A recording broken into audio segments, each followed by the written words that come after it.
right now, baby. We going live right now. Hold on a second. Let me wait for this bad boy to kick off. We gonna wait for this bad boy to kick off. I think. Okay, boom. We live. We live. Wow. All right. Anthony Joshua stops Alexander Povetkin in the 7th round. Wow. I guess let's jump right into it because we're going to have a lot of different reactions, a lot of different opinions on the performance. But at the end of the day, he got the win. And that's important in order to keep the Anthony Joshua, Deontay Wilder fight alive. So that's a good thing. Now we just got to get Deontay past Tyson Fury. But before then, let's talk about AJ's performance. I want to, before we get to UV, let's start off with Rahman because I already know you're gonna have some interesting things to say about the performance. You're gonna analyze every single angle. So let's just start off with Rahman. Rock, what did you think? It was a good fight. It was entertaining.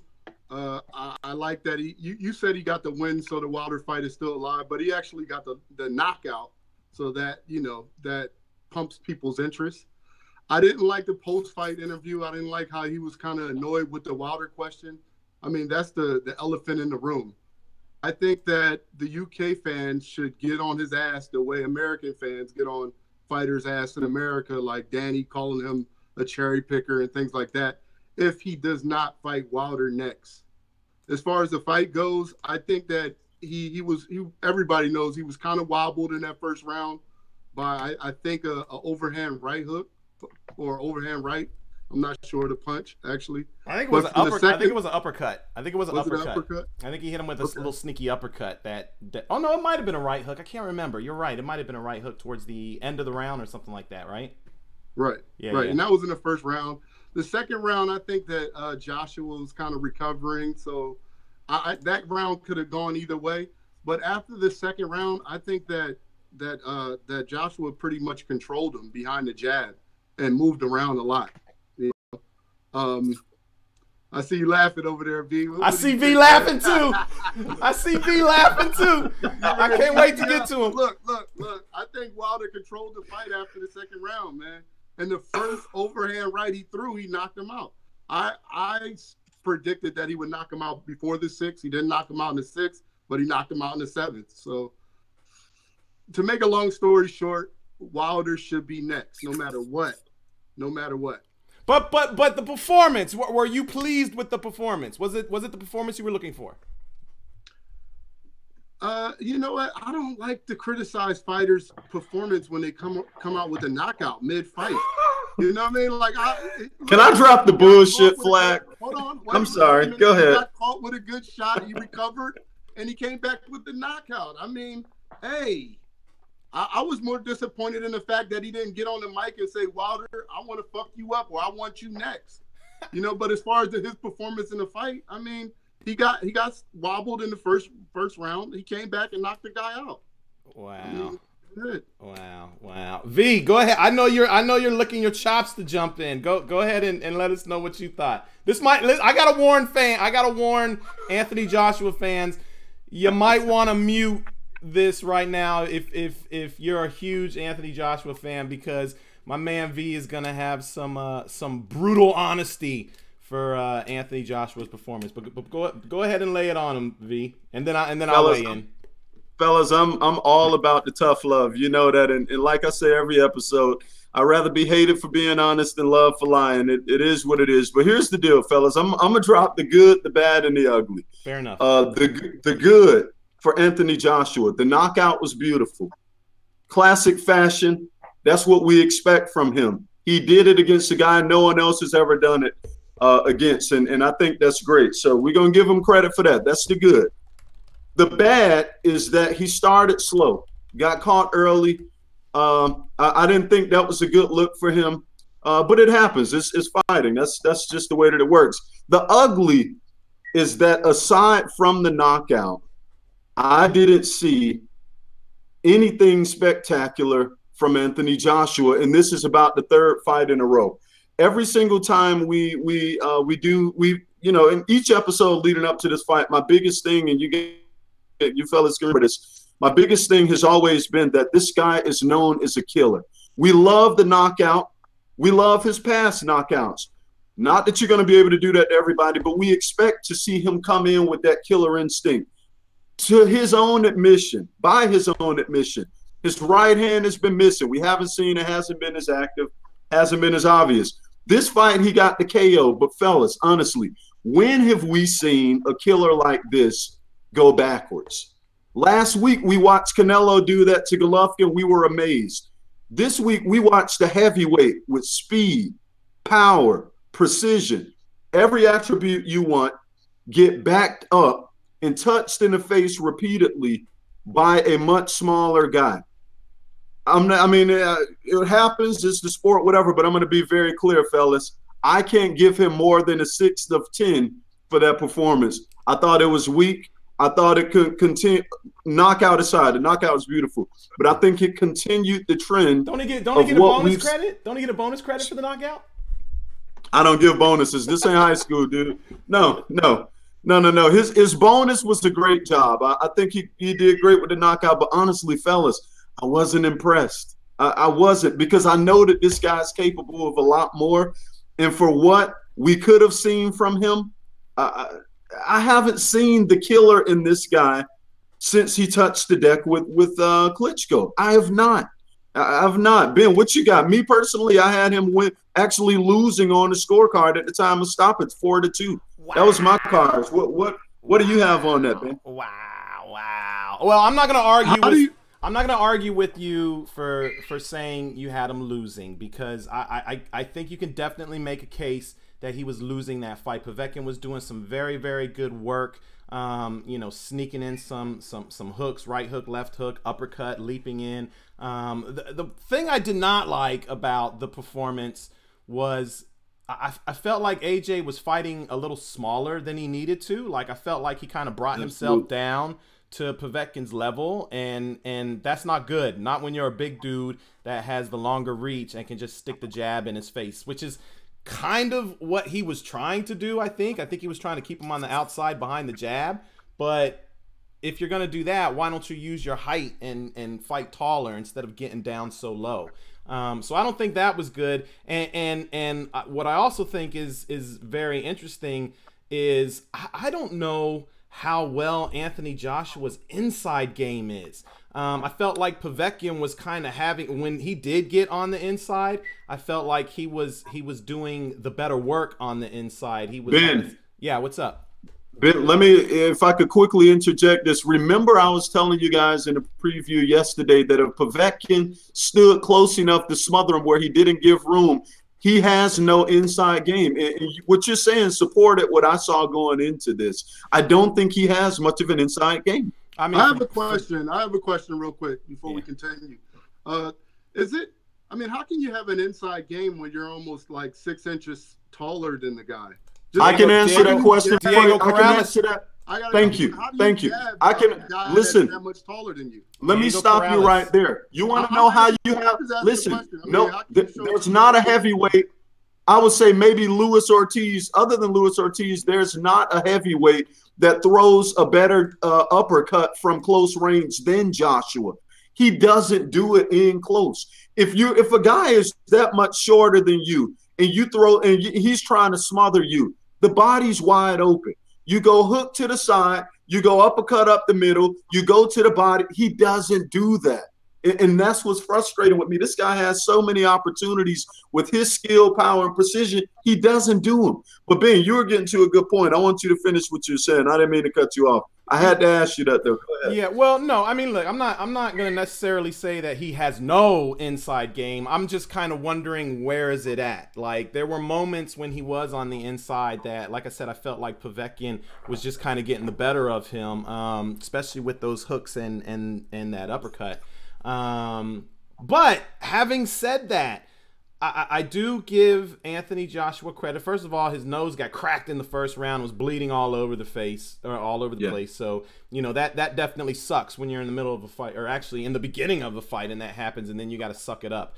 So he sucked it up, And I think that was the game. I think what he was trying to do was stick to the game plan, which was basically, you know, keep him at the end of that jab and wait for the right hand to present itself. And when it presented itself in the 7th round, holy shit, he landed it clean and fucked Povetkin all up after that. There was no coming back after that. I mean, the way he finished him, you say what you want about Anthony Joshua. When he's got somebody hurt, he knows how to finish them, and you know, he doesn't get wild or anything like that. He's very patient, and he lands very accurate, hard punches. I mean, Povetkin almost fell out the ring after that first knockdown. So, you know, I mean, he definitely still has the power, and he definitely still has the right hand. But I think the only thing that concerns me is I'm wondering if, you know, because like I said in the last show, you know, he's still learning. You know, this was what, only his 22nd fight. And, you know, he's still kind of learning on the job. And sometimes when you have a guy who's learning on the job, sometimes guys like that get stuck between styles. And they don't really know, they don't have their own identity, you know, they don't know who they are. You know, Floyd Mayweather, I'll give you an example. Floyd Mayweather can switch it up and fight any way he wants to, but at the end of the day, you know what Floyd Mayweather's style is. You know, he's going to try and, you know, shoulder roll you and pick you apart. Anthony Joshua, I feel like he might, and this might be, you know, going back to what you were talking about, V, when we were kind of getting into it on the last show about him. You were saying he looked more timid, or even today when you were talking about the big man moving backwards. I'm wondering if maybe he's stuck between styles and he's not really sure, you know, the best approach to certain. And in his defense, he's being presented with a lot of different styles, so he's got to adjust, and maybe he just hasn't had the time to really refine his own style yet. Ben, this is why. Listen, honestly, and I think any good trainer would agree here. Real talk, you go at what got you there. What got him where he is today is speed, power, precision, and basically those 3 things. The only time we see him do anything effective in these last few fights is when a guy, you know, he lands something and wobbles, the guy hurts him, whatever. Let me ask you guys this. I'm gonna present this point a different way. If he didn't land anything to actually to hurt or impact Povetkin, how do you think this fight would have ended? Well, like, honestly, go ahead. I'll be honest with you. I mean, it looked to me like Povetkin was the one that was, you know, starting to take over a little bit. I mean, there were some right hands that Povetkin was landing that, you know, clearly. I think it was the 5th round. I think if you go back and watch the 5th round, I just felt like Povetkin was starting to have his way a little bit with AJ, and maybe that's because AJ took the round off, you know. But Povetkin was definitely starting to land a lot more shots that I was like, shit, if this fight keeps going this way, Povetkin will probably get robbed of a decision. Because I didn't think they were really going to give Povetkin the win in Wembley Stadium in London. But when you listen to the cards, they weren't going to give him the win. Which what were sucks. the cards? What do you remember the cards? One of them had AJ up, if I heard correctly, by 2 rounds. The other as much as 3, which to me is laughable. Three, I think is too much because that was the 7th round. I think so too much. They scored 6 rounds. So wow, yeah, okay. Yeah. I mean, three rounds. I disagree with both of you guys. I think that it's hard to judge a fight based on watching it for the first time. I like to watch a fight a few times to get my opinion. But I don't buy that. The judges only get 1 shot. I mean, you know what I mean? I'm not a judge. But, you know, from the 3rd round on, I just clearly seen Joshua winning the fight. I had it even after 6 rounds. I mean, I definitely remember even while I was writing the my story to post on the site, I remember saying, you know, by the middle rounds, the fight was close. You know, I mean, whether that's the 5th round or 6th round, I felt like the fight was close and still up for grabs after the 6th round, and I really felt like Povetkin was in it to win it. You know. Well, let me ask you this: what rounds did you guys give Joshua? I mean, I don't have my scorecard where I could read to you. I gave him the 1st round, I gave him the 2nd round. But I mean, I definitely remember you gave Joshua the first round when he got rocked. No. I'm saying I do not have my scorecard up where I could tell you I gave Joshua the first round. Okay. Round. But I'm just saying, like, I remember. What rounds did you give him, V? I don't have mine in front of me either, but if I remember correctly, definitively, I gave him, I want to say it was the fourth, and one of the other ones was close, so it was more really of a benefit of the doubt type round for me. It wasn't a decisive round on my card. I think so. It was possibly 4-2. Go ahead, Ben. I'm sorry. I think after 3 rounds, I had it 2-1 Povetkin. Like, I'm pretty sure I had Povetkin up 2-1 after 3 rounds, and I felt like AJ might have came back in the 4th. Then I had it 2-2, and then I'm pretty sure. I mean, like I said, I don't remember, but I'm pretty sure I gave Povetkin the 5th round. So I had him squeaking back up the 6th round. I may have given it to AJ. So that's why I'm saying I won't argue like V. If you had it 4-2 after 6 rounds, I could see that. If you had it even after 6 rounds, 3-3, I could see that too. Or even if you had AJ. Although I think it's almost it's harder to make a case that you had AJ winning 4-2 after 6 rounds. No way in hell. Maybe, no but way in hell. I didn't see I don't see a path to that card personally. I didn't see it either. That's why I'm saying, like, I had it 3-3, and you know, maybe you can argue you had it 4-2 for AJ after 6 rounds. But well, maybe I need to go back on. I need to go back on my app, my DAZN app, and watch it again. And where did you watch? Did you watch it? Did you watch it on your phone? Did you watch it on TV? Did you watch it on your computer? Where did you watch it at? With your DAZN I definitely watch it on my phone. Okay, see, maybe you see. Hey, that's not my fault. It's an app. It's a lot small. I watched it on my TV on my PS4. It was beautiful. Actually, to be honest with you, I had it on my PS4. I had it on my phone as well, and I had it on my computer. So I had it on 3 different locations. And believe it or not, the PS4 was the one that was most current and up to date as far as being live. There was a little bit of lag on the computer, a little bit of lag on my phone too. Oh man, the buffering it killed me. PS4 worked. It worked fine on my PS4. I didn't have one. Actually, I did have one buffer for the undercard fights, but after that, everything worked fine. So. But yeah, 4-2 for Anthony Joshua after 6 rounds. You can argue it, but I don't know. I think it was closer to even 3-3. But at the end of the day, it doesn't matter, man. It doesn't matter. I mean, I liken it to Deontay Wilder's performance against Gerald Washington. Yeah, Gerald looked good landing his jab, but at the end of the day, it did not matter because Deontay Wilder put him away, and Anthony Joshua definitely put Povetkin away. Something that I don't think anyone has knocked him out. Has anyone knocked him out? You know what? No one has. Not even Klitschko. You know what? Let me say this though. And here's my axe to grind with Anthony Joshua. I think I would feel a lot easier about this if this was a guy who was far less capable. But when I look at Joshua, I keep saying this, man. When have we seen a guy with a heavyweight with all of these attributes? I mean, we've seen some heavyweights underachieve, but a heavyweight with all of these attributes who did not take advantage of them once the bell rang. There were legitimately times, I'm looking at somebody in the chat thread now saying that he looked a little slow in the foot and in the hand. Honestly, that's just not something that I think we should see from a guy. That is a very skilled athlete. And why was he fighting so low, V? Like I'm so lost. He was fighting Hunt because he was fighting a shorter guy. I think No. Everyone's shorter than him. Like it's not like he was fighting Mike Tyson. You know, like I didn't. Yeah, like this is a guy. Listen, I don't even know that the so low excuse can work. The guy is 6'2".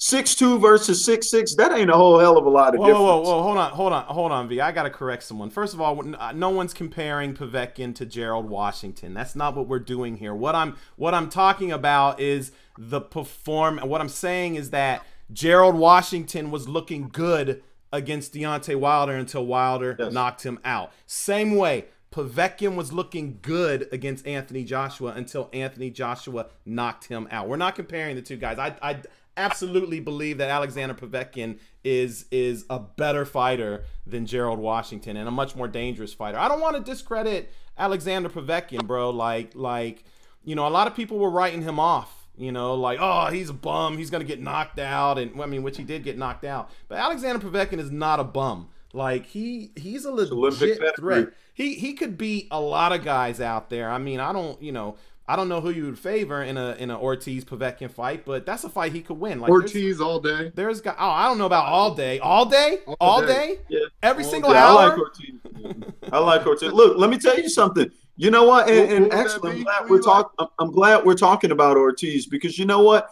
Ortiz, I don't even know how old the dude really is, but that's 52, another story. Here's the deal, though. Honestly, you look at how he threw his hands in there with Deontay Wilder. Okay, and he's a southpaw, so that's even more difficult to dissect and break down for a guy who's not fundamentally sound in some respects, like Deontay Wilder. But that's why I see some people trying to parallel the two fights. This was an orthodox, older, smaller fighter.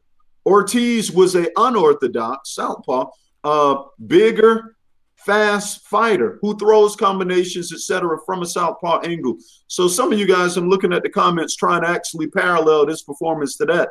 I don't think you can go there. I think Ortiz is a totally different puzzle to solve, even in his older age. That is not true. Somebody said, why are you always talking bad about AJ? They're biased Wilder fan. I'm not talking bad about AJ. I thoroughly enjoyed the performance. I love the knockout win. V, on the other hand, is an AJ hater. You can talk about him being biased, but not me. I enjoyed the performance.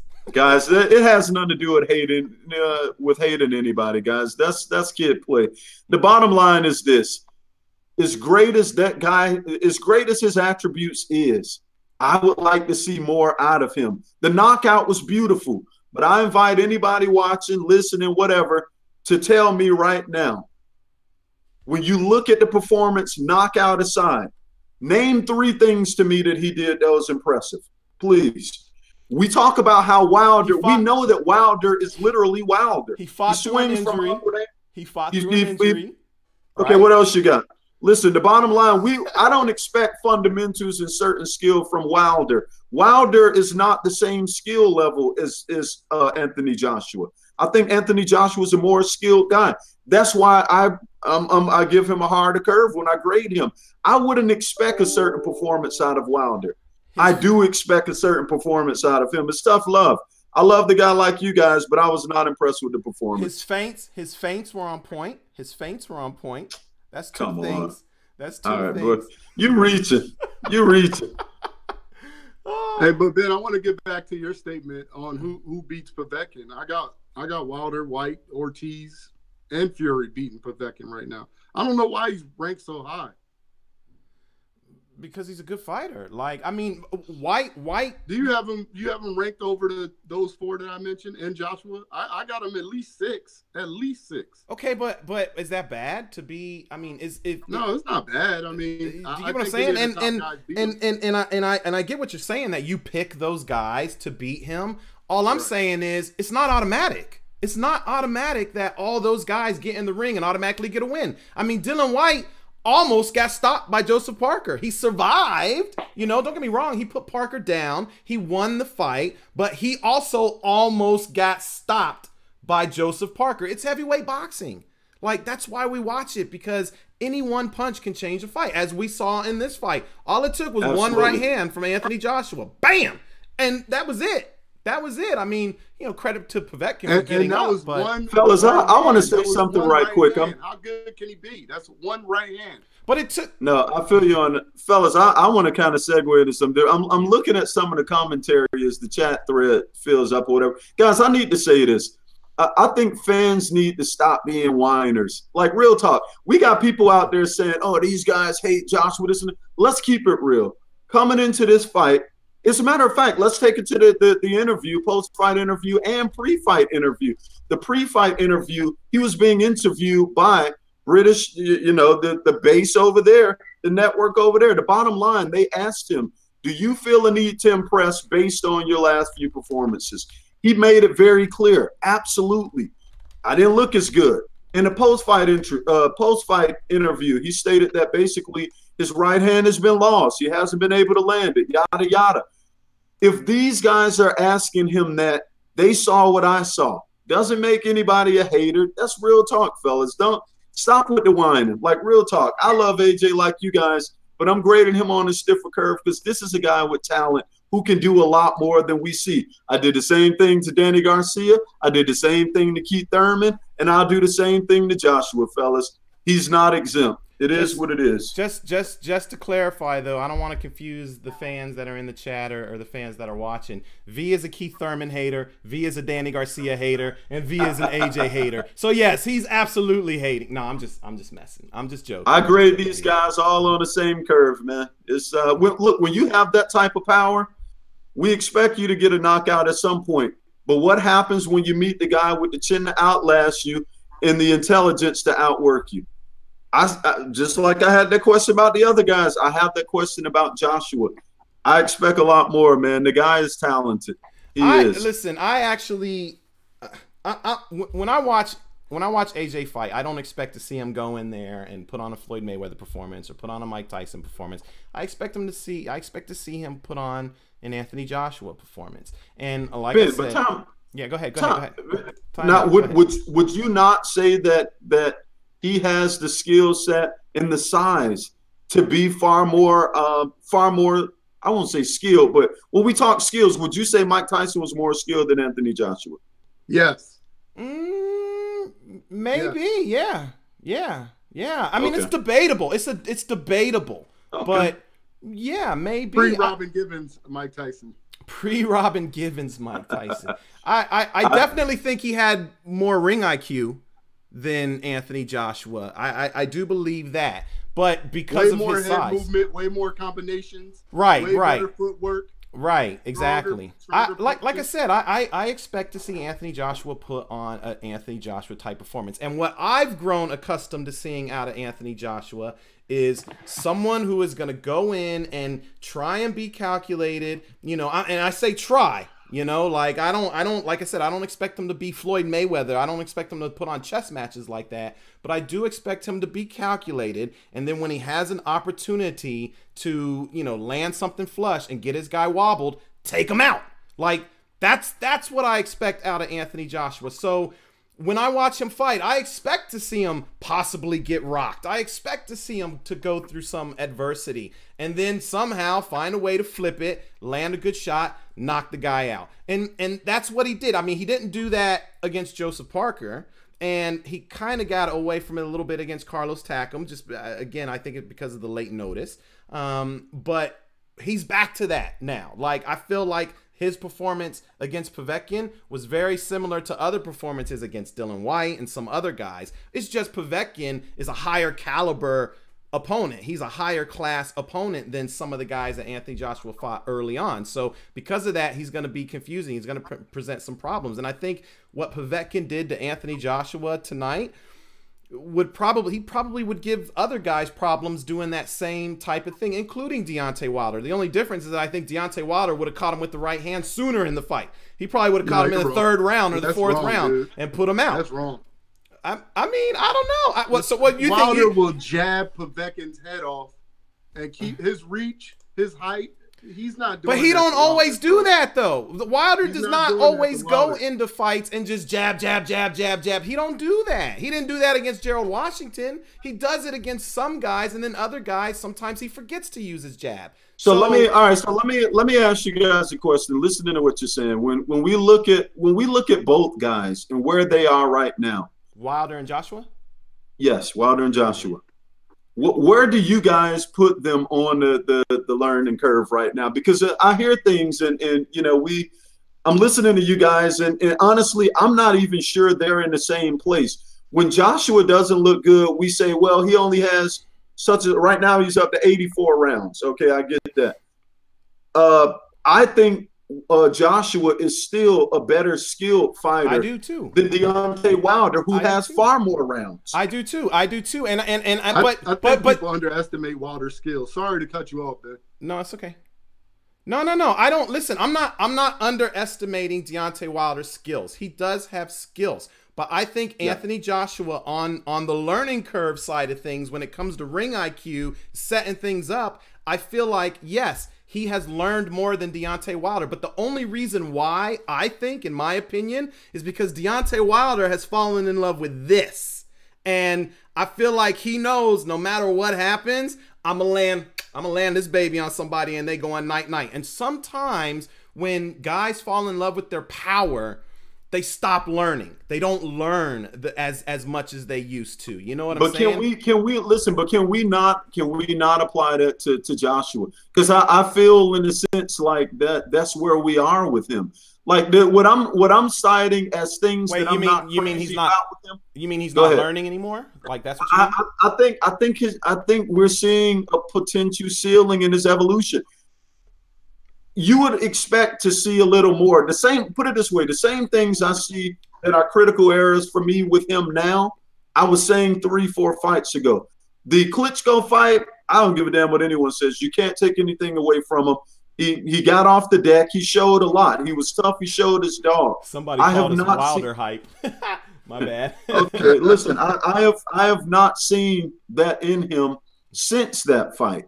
And it's making me wonder, has he hit his ceiling? That's the same question I asked the other day. I don't think so. I feel like he is still learning. I think what the problem, I don't want to call it a problem, but again, I just feel like every time he gets a new opponent, I feel like they give him something new to learn, right? So when he had Joseph Parker, they were like, oh, we got to worry about his speed. We got to worry about this. So this is what we need to work on. Same thing with Alexander Povetkin. Oh, we got to worry about those leaping punches, you know, those leaping hooks and the way he sneaks those punches in. So I feel like that's what they worked on for this camp. And I feel like that's kind of the reason why you saw Joshua doing some of the things he was doing, the way he was ducking down real low, trying to get up underneath punches and this, that, and the other. So but I'm just saying, V, when it goes back to his learning, I feel like he's learning certain things for each fight.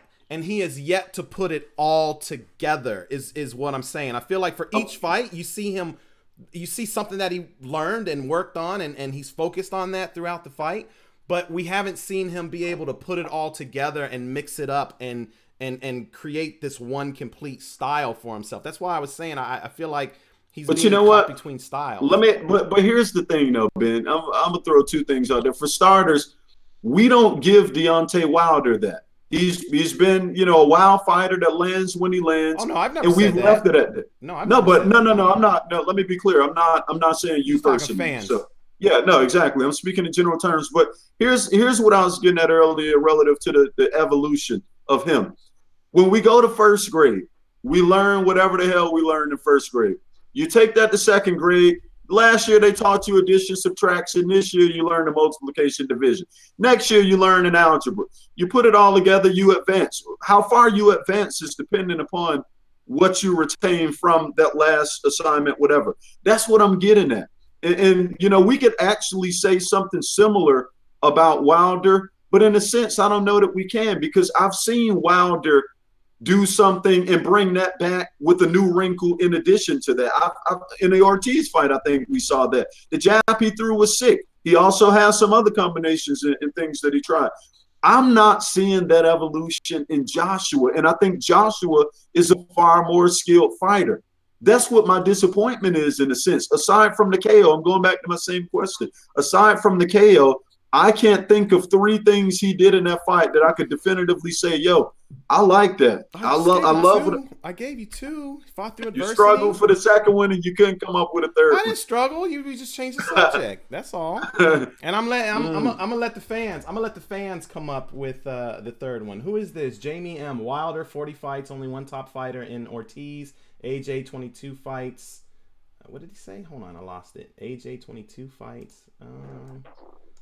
Damn. Real quick, V, do you see any evolution in Wilder? Klitschko, Povetkin, Parker. That's what I was getting at a moment ago. I think you could throw the same criticism his way, but I will say this: from the Stavern fight to the Ortiz fight, and even prior to that, you saw little things. Let me tell you one thing about Wilder. I think Joshua is a more skilled fighter, but I really believe Wilder is a better athlete. It's the difference. I don't know if people can really gauge the difference. Joshua to me is he has the ability to be a more skilled fighter because his speed, etc., how he put his punches together. But Wilder is a more skilled athlete. And that's where the fear of him landing that big shot comes. With Joshua, you know he's going to throw it, and if he misses, he misses. With Wilder, you don't even know where the hell it's coming from.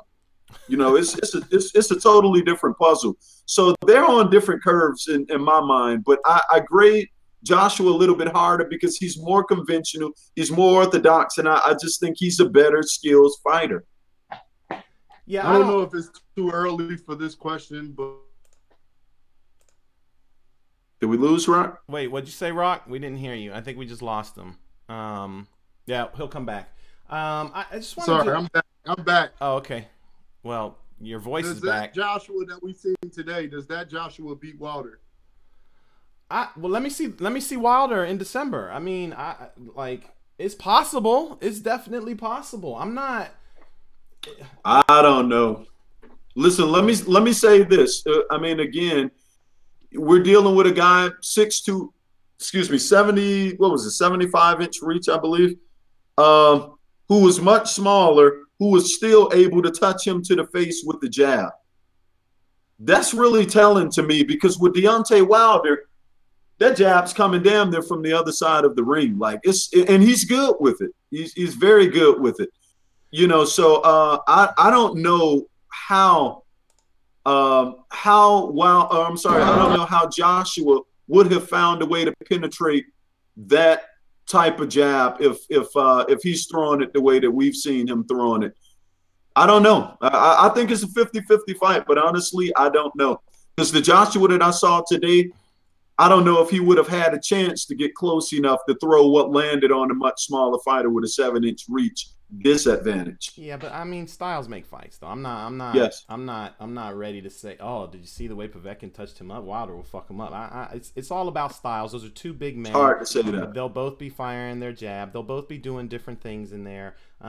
Just like we talk about deficiencies in Anthony Joshua, there are deficiencies in Deontay Wilder too. And you know, Anthony Joshua is going to present a different type of puzzle that Deontay Wilder has not seen, just like Deontay Wilder is going to present a different type of puzzle that Anthony Joshua hasn't seen. So it's all about styles. And I just, you know, it's hard to say if the Anthony Joshua tonight would beat the Deontay Wilder that was in the ring with Luis Ortiz. I mean, I just don't think that's a fair comparison. Let's do this. Let's play teacher right now. We're gonna throw out some grade sheets. I'm curious to hear this. Let's break down both guys. The individual attributes by the grade. We're gonna go one by one. I'm curious to try and do this because I'm hearing a lot of comments. I'm reading a lot of comments. Let's try it that way, fellas. Let's go. Let's start with Anthony Joshua. Let's rate both guys in speed. What are you guys giving each guy in speed? Let's just look at individual attributes. Speed. What are you guys giving Anthony Joshua? I don't like. What do you mean? I give him a C. You give him a C in speed. Yeah. What do you give him in speed? What do you give him in speed, Ben? I don't know. I mean, I guess a C. I don't know. I don't really like doing things like that. I can't. I have to watch tape of them and see. We just watched the guy. Yeah, I watched him fight Povetkin, but now I got to recall back to when Deontay Wilder fought Luis Ortiz and remember, damn, how fast was he looking against Luis Ortiz? Like, I need to literally see side-by-side footage, or at least have watched them both on the same day to say, this guy's a C, this guy's a B, this guy's an A. That's hard for me to say. Well, off the top of the head. You're better off asking me. Okay, let's do it this way. Instead of giving him a grade, why don't we just say who's got the advantage? How about that? But see, I don't want to do it from an advantage standpoint. I'm just curious to hear everyone thinks on each individual fighter. Well, you'll just have to do it with Rockman because I can't. Like, what's an A? Like, what's an A? Like, if Joshua's a C, who's an A, and who's a B, and who's a D? So that way I know, like, oh, okay, I have some place to rate it. But I can't. I can't do it. And on top of that, my focus right now is a little bit on. Raza just sent me a David Haye one-on-one interview post-fight, so I'm assuming that he shared his thoughts. I'm really kind of itching to hear what he had to say. I wish I could play this for you guys right now, but I was curious to see if you could. Yeah, that would be interesting to hear. I mean, I can. I just don't think you guys can. Razavani for FightHype.com. Smart and swag as always, David Haye. How I roll? Abu, how we roll? Can the fans hear that? Can anyone in the chat room hear that? Does anybody in the chat room hear this David Haye interview? I don't think so. I think the post-fight press conference is on right now. Let's table your grading thing right now. We can get back to it, but I'm telling you, it'll just be easier if you just let me say I give the advantage to this guy or that guy, because I just. So let's do let's do that then. It takes away from what I was trying to do, but let's go that route then. The reason that I want to do this is because I'm listening to different things. And it sounds in some respects like people are giving one guy credit over the other, this and that. I'm curious to know what the raw data is in the minds of everybody on the panel. I see what the fans are saying as I look at the chats, but I'm talking about you fellas on the mic with me. If we talk speed, who are you giving the advantage to? Oh, Walker? yeah. Oh, look, they can hear David Haye. They can hear David Haye. Yeah, should I play it? You guys probably can't hear it. You know what? Yeah, play it. I think I'll be able to hear it. I'm going to unmute the chat. Go ahead. Oh, are you just going to watch it live? Yeah. Here, hold on. I'm gonna play it. I'm gonna play the David Haye audio. If you guys can hear it, give us a like or give me a thumbs up or something. Just let me know that you can hear it, so we're not all sitting here looking corny. But they're saying we hear Haye. I see a comment there now. Okay, cool, perfect. So I'm gonna play it right now. Razavani for FightHype.com. Smart and swag as always, David Haye. How I roll? Abu, how we roll? What's going on, big man? I'm good. I've enjoyed that fight. That was a real heavyweight extravaganza in there. Two fighters who come to win with good game plans. One guy was implementing it very well. You know, I've never seen someone come to the ring against AJ with the mindset of getting close, throwing overhand rights and bringing the shots up the middle. You know, Alexander Povetkin is very, very experienced. I've known him since we were amateurs, and I was worried. I have to say, I was worried in them early rounds. How did you have the scorecard? I had the scorecard. I think AJ up by 1 or 2 rounds at the time, so I had him winning the fight. But you know, a couple of rounds were quite close. You know, but you know, because when Povetkin put his shots together, he landed 3 or 4 clean shots in a row, where AJ was landing 1 and missing a couple others. But he was calm, he was composed, and I saw him kind of relax. Once he started jabbing to the body, relaxing and putting it through to the body, I thought, okay, he's got this now. We didn't see that normal explosive AJ. That's because it's easy to be explosive when a guy stands against the ropes and lets you be explosive. But when you've got someone looking at countering you every time, you can't just be explosive. You got to be calculated. You got to find you got to pick your spots. You know, this guy, if AJ would have went out there like he did in 10 fights ago, just punching, he'd have got knocked out. He had to fight the way he fought tonight to get the victory, and that's been calm, seeing what the guy had. You know, he had to take some licks tonight, but he's got a good chin. You know, he's shown that against Klitschko by getting drilled with a shot. He hit the seat of the deck, he got back up, weathered the storm, and came back. You saw it against Carlos Takam when they had the clash of heads across his nose. So he's had his nose busted before. So he's been there, he's done it, he's seen it. So when his nose got done in that first round, he didn't see phased. He was fine. He'd been there before, and he was ready to stay calm and pick his shots. What do you want to see next from April 13? The dates booked. I'd love to see obviously Deontay Wilder. I think him and Deontay Wilder are the 2 best fighters on the planet right now. Followed closely by Tyson Fury, but hopefully, you know, the fight happens. It was announced today. I'm not sure if it's 100% signed and sealed, with Tyson Fury challenging for the WBC title against Deontay Wilder in the States. I think that'd be a tremendous fight. A little bit early, in my opinion, but you know, my opinion doesn't mean shit. So I'm just glad that we're getting the big boys in the same ring together. It's going to be a great night in December, and then hopefully the winner of that comes here to this very stadium, Wembley, and gets this mega fight on. Dave, I don't want to keep you. Cool. You're normally always kind with your time, so I'll keep it short and sweet today. I appreciate that. I appreciate that. David Haye for FightHype.com.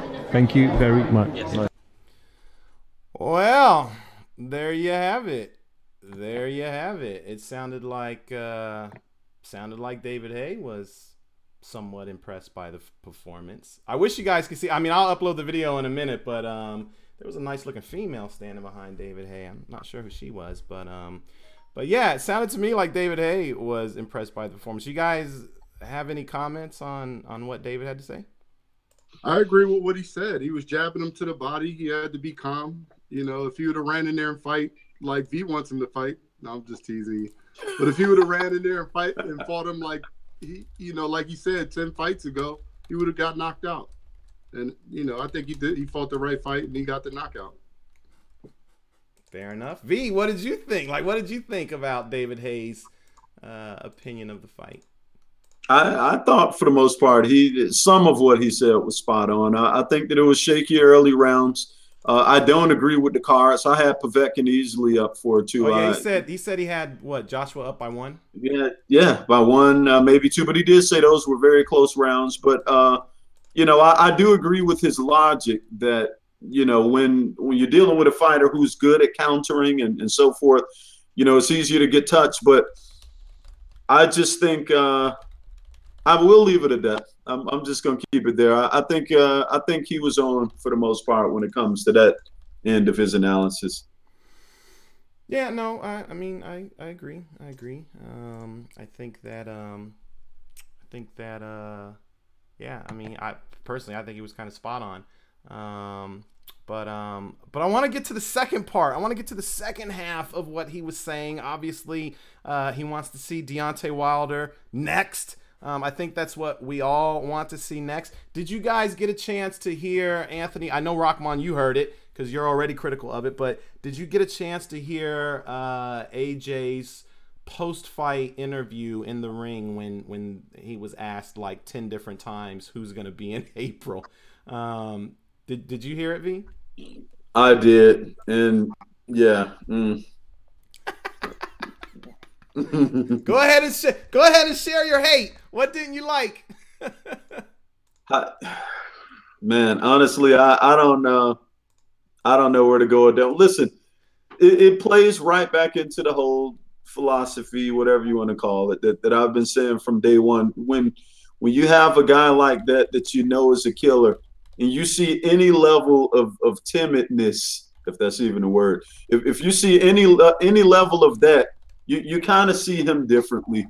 And I mean, ever since the whole scenario where he didn't want Wilder to come over there and come in the ring, which is something we actually get pumped about in the fight world, it's just been different little tactics and things he's done that can, I'm not saying it is or does, but that can come off as fear.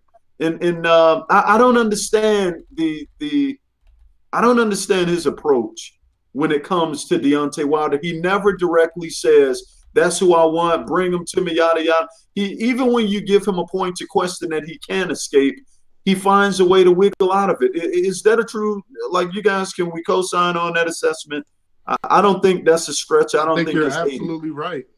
And he has a huge fan base. 80,000 fans came to see him fight. And I think those same 80,000 fans should hold him accountable and say, we want Wilder next. Where you at, UK? You can't truly say that you have the champion without coming to America and fighting the American champ. Our guy has been crying for this fight, trying to get this fight. Where you at? He said, where you at, UK? Where you at? Wilder! Where you at? Yo, I tell you what I didn't like. I didn't like him saying, I'm going to put a poll up and let the fans vote. Like, what are you talking about? That was weak. That was weak. Talking about you're gonna put that a was poll weak. Up. You know who everybody wants to see next. We want to see let me rephrase. Either Deontay Wilder or Tyson Fury. Whoever wins that fight, that's who we want to see him fight next. No questions asked. I do wish that he would have, I don't know, just been a little bit more aggressive about it. Go ahead, Rock. I don't know if you're going to change the subject, but that's what I was saying last show. Wilder has the will to want that fight more than I think Joshua has. And I don't see it in Joshua, and I hate to say that I don't. I think that Anthony Joshua has no problems with the fight. I think he definitely wants to. Ben, okay, so let me put you on the hot seat right quick. Just answer this honestly, and I would never call a guy of that level scared. I'm not going to use that word. Some others might characterize it that way. I'm going to try to refrain. But here's the deal. Honestly, did sneak it in, but it's okay. Go ahead. Kinda. But look, real talk. How else can you characterize what we're seeing every time it comes to Deontay Wilder? Like, what else can you use to characterize it? I want to hear from Ben on this one. Yeah, go ahead, Ben. I don't know if I have a term to characterize what it is. I think more than anything, what it is. Ben, you sound like Joshua, bro. Come on, give us a word. Not even let me throw something out there. I don't like. Come on, man. Like what kind of word are you looking for me to say? Like I don't think that's. I think Anthony Joshua is just a man who's saying, listen, I already told you guys, I will fight anyone who wants to come to the table. We've tried to come to the table with Deontay Wilder, but he doesn't want to accept my terms.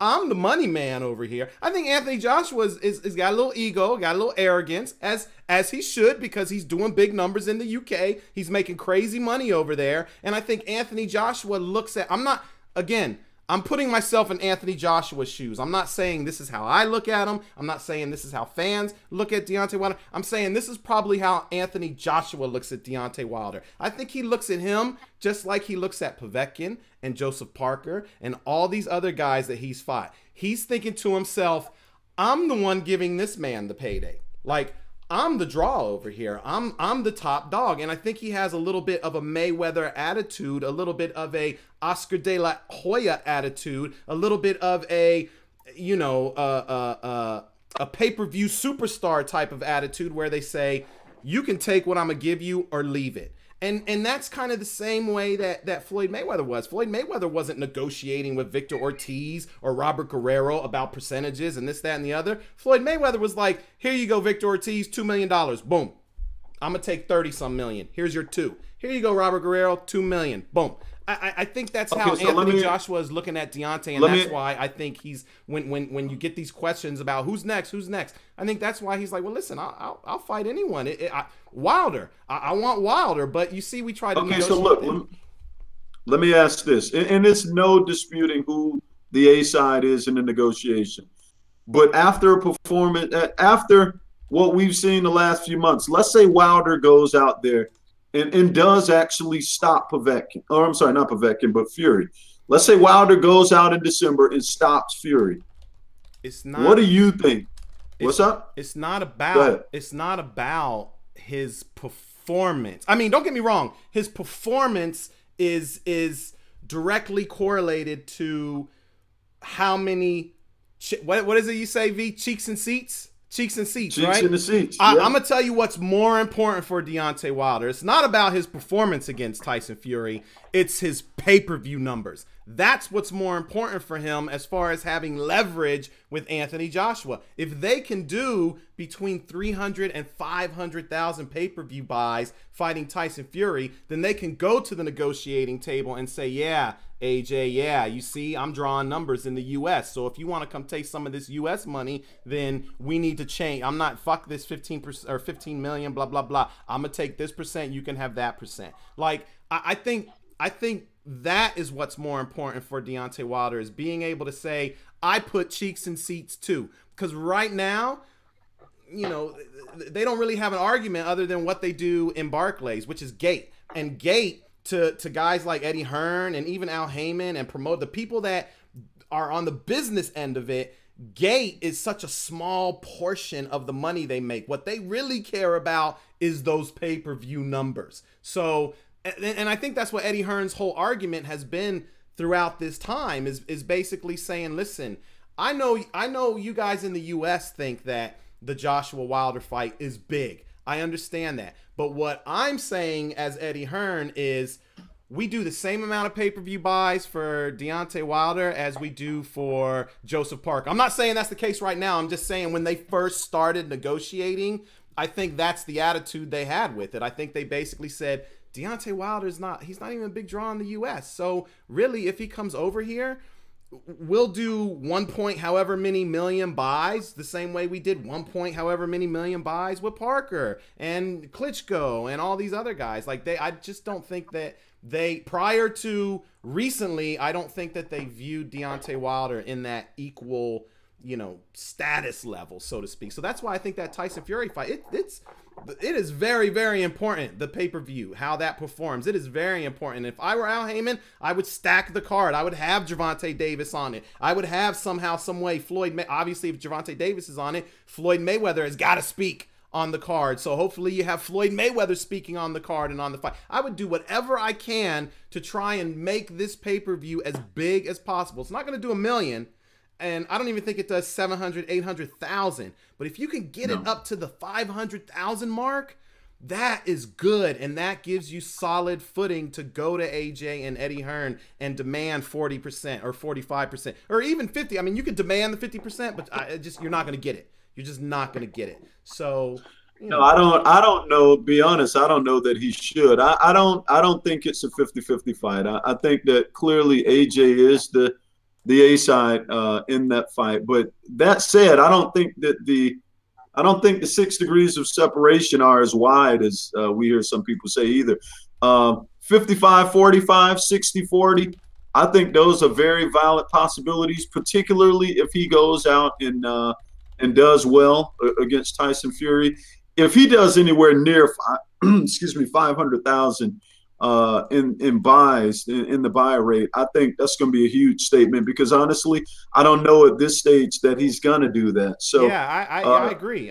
I'm with you, V. Like, I think if they do 500,000 buys, that is great. Even though a casual or someone might be like, oh man, he's terrible, they only did 500,000. No, that is great for your first pay-per-view. When Floyd Mayweather did his first pay-per-view, I think with Gotti they did like 350 or something, like 300 or 350 or something like that. So 500,000 is great. If he does 300,000, that's great. Let's remember, I mean, even when Andre Ward fought Sergey Kovalev the first time and the second time, but more importantly the first time, that was being billed as, you know, for pound greatness. Like they really hyped that fight up, and it was a huge fight for us die-hard boxing fans. It was huge. Like, we all wanted to see that fight. But at the end of the day, I think the pay-per-view numbers were like 160. You know, I mean, I have to double check. I don't think it cracked 200,000. So, you know, I mean, that puts it in perspective. And even in today's market,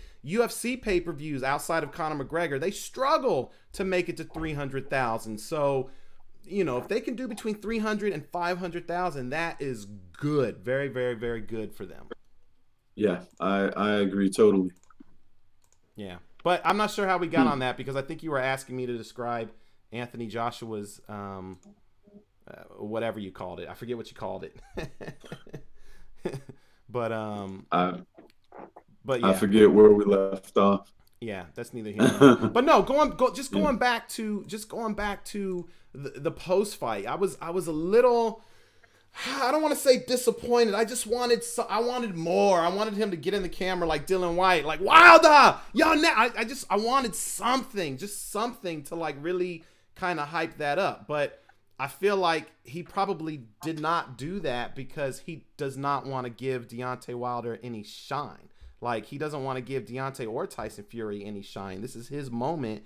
And, you know, I don't really want to talk about those guys. This is about me. So, you know, who do the fans want to see? I just thought the whole poll, telling the fans we're going to put a poll up, like that was corny. That was just corny. You're not Floyd Mayweather. You can't just be putting polls out there. Right. I wonder why, you know, his fans come out and support so much. I wonder why they're gonna give him so much support if he doesn't, you know, bring Wilder to the table somehow.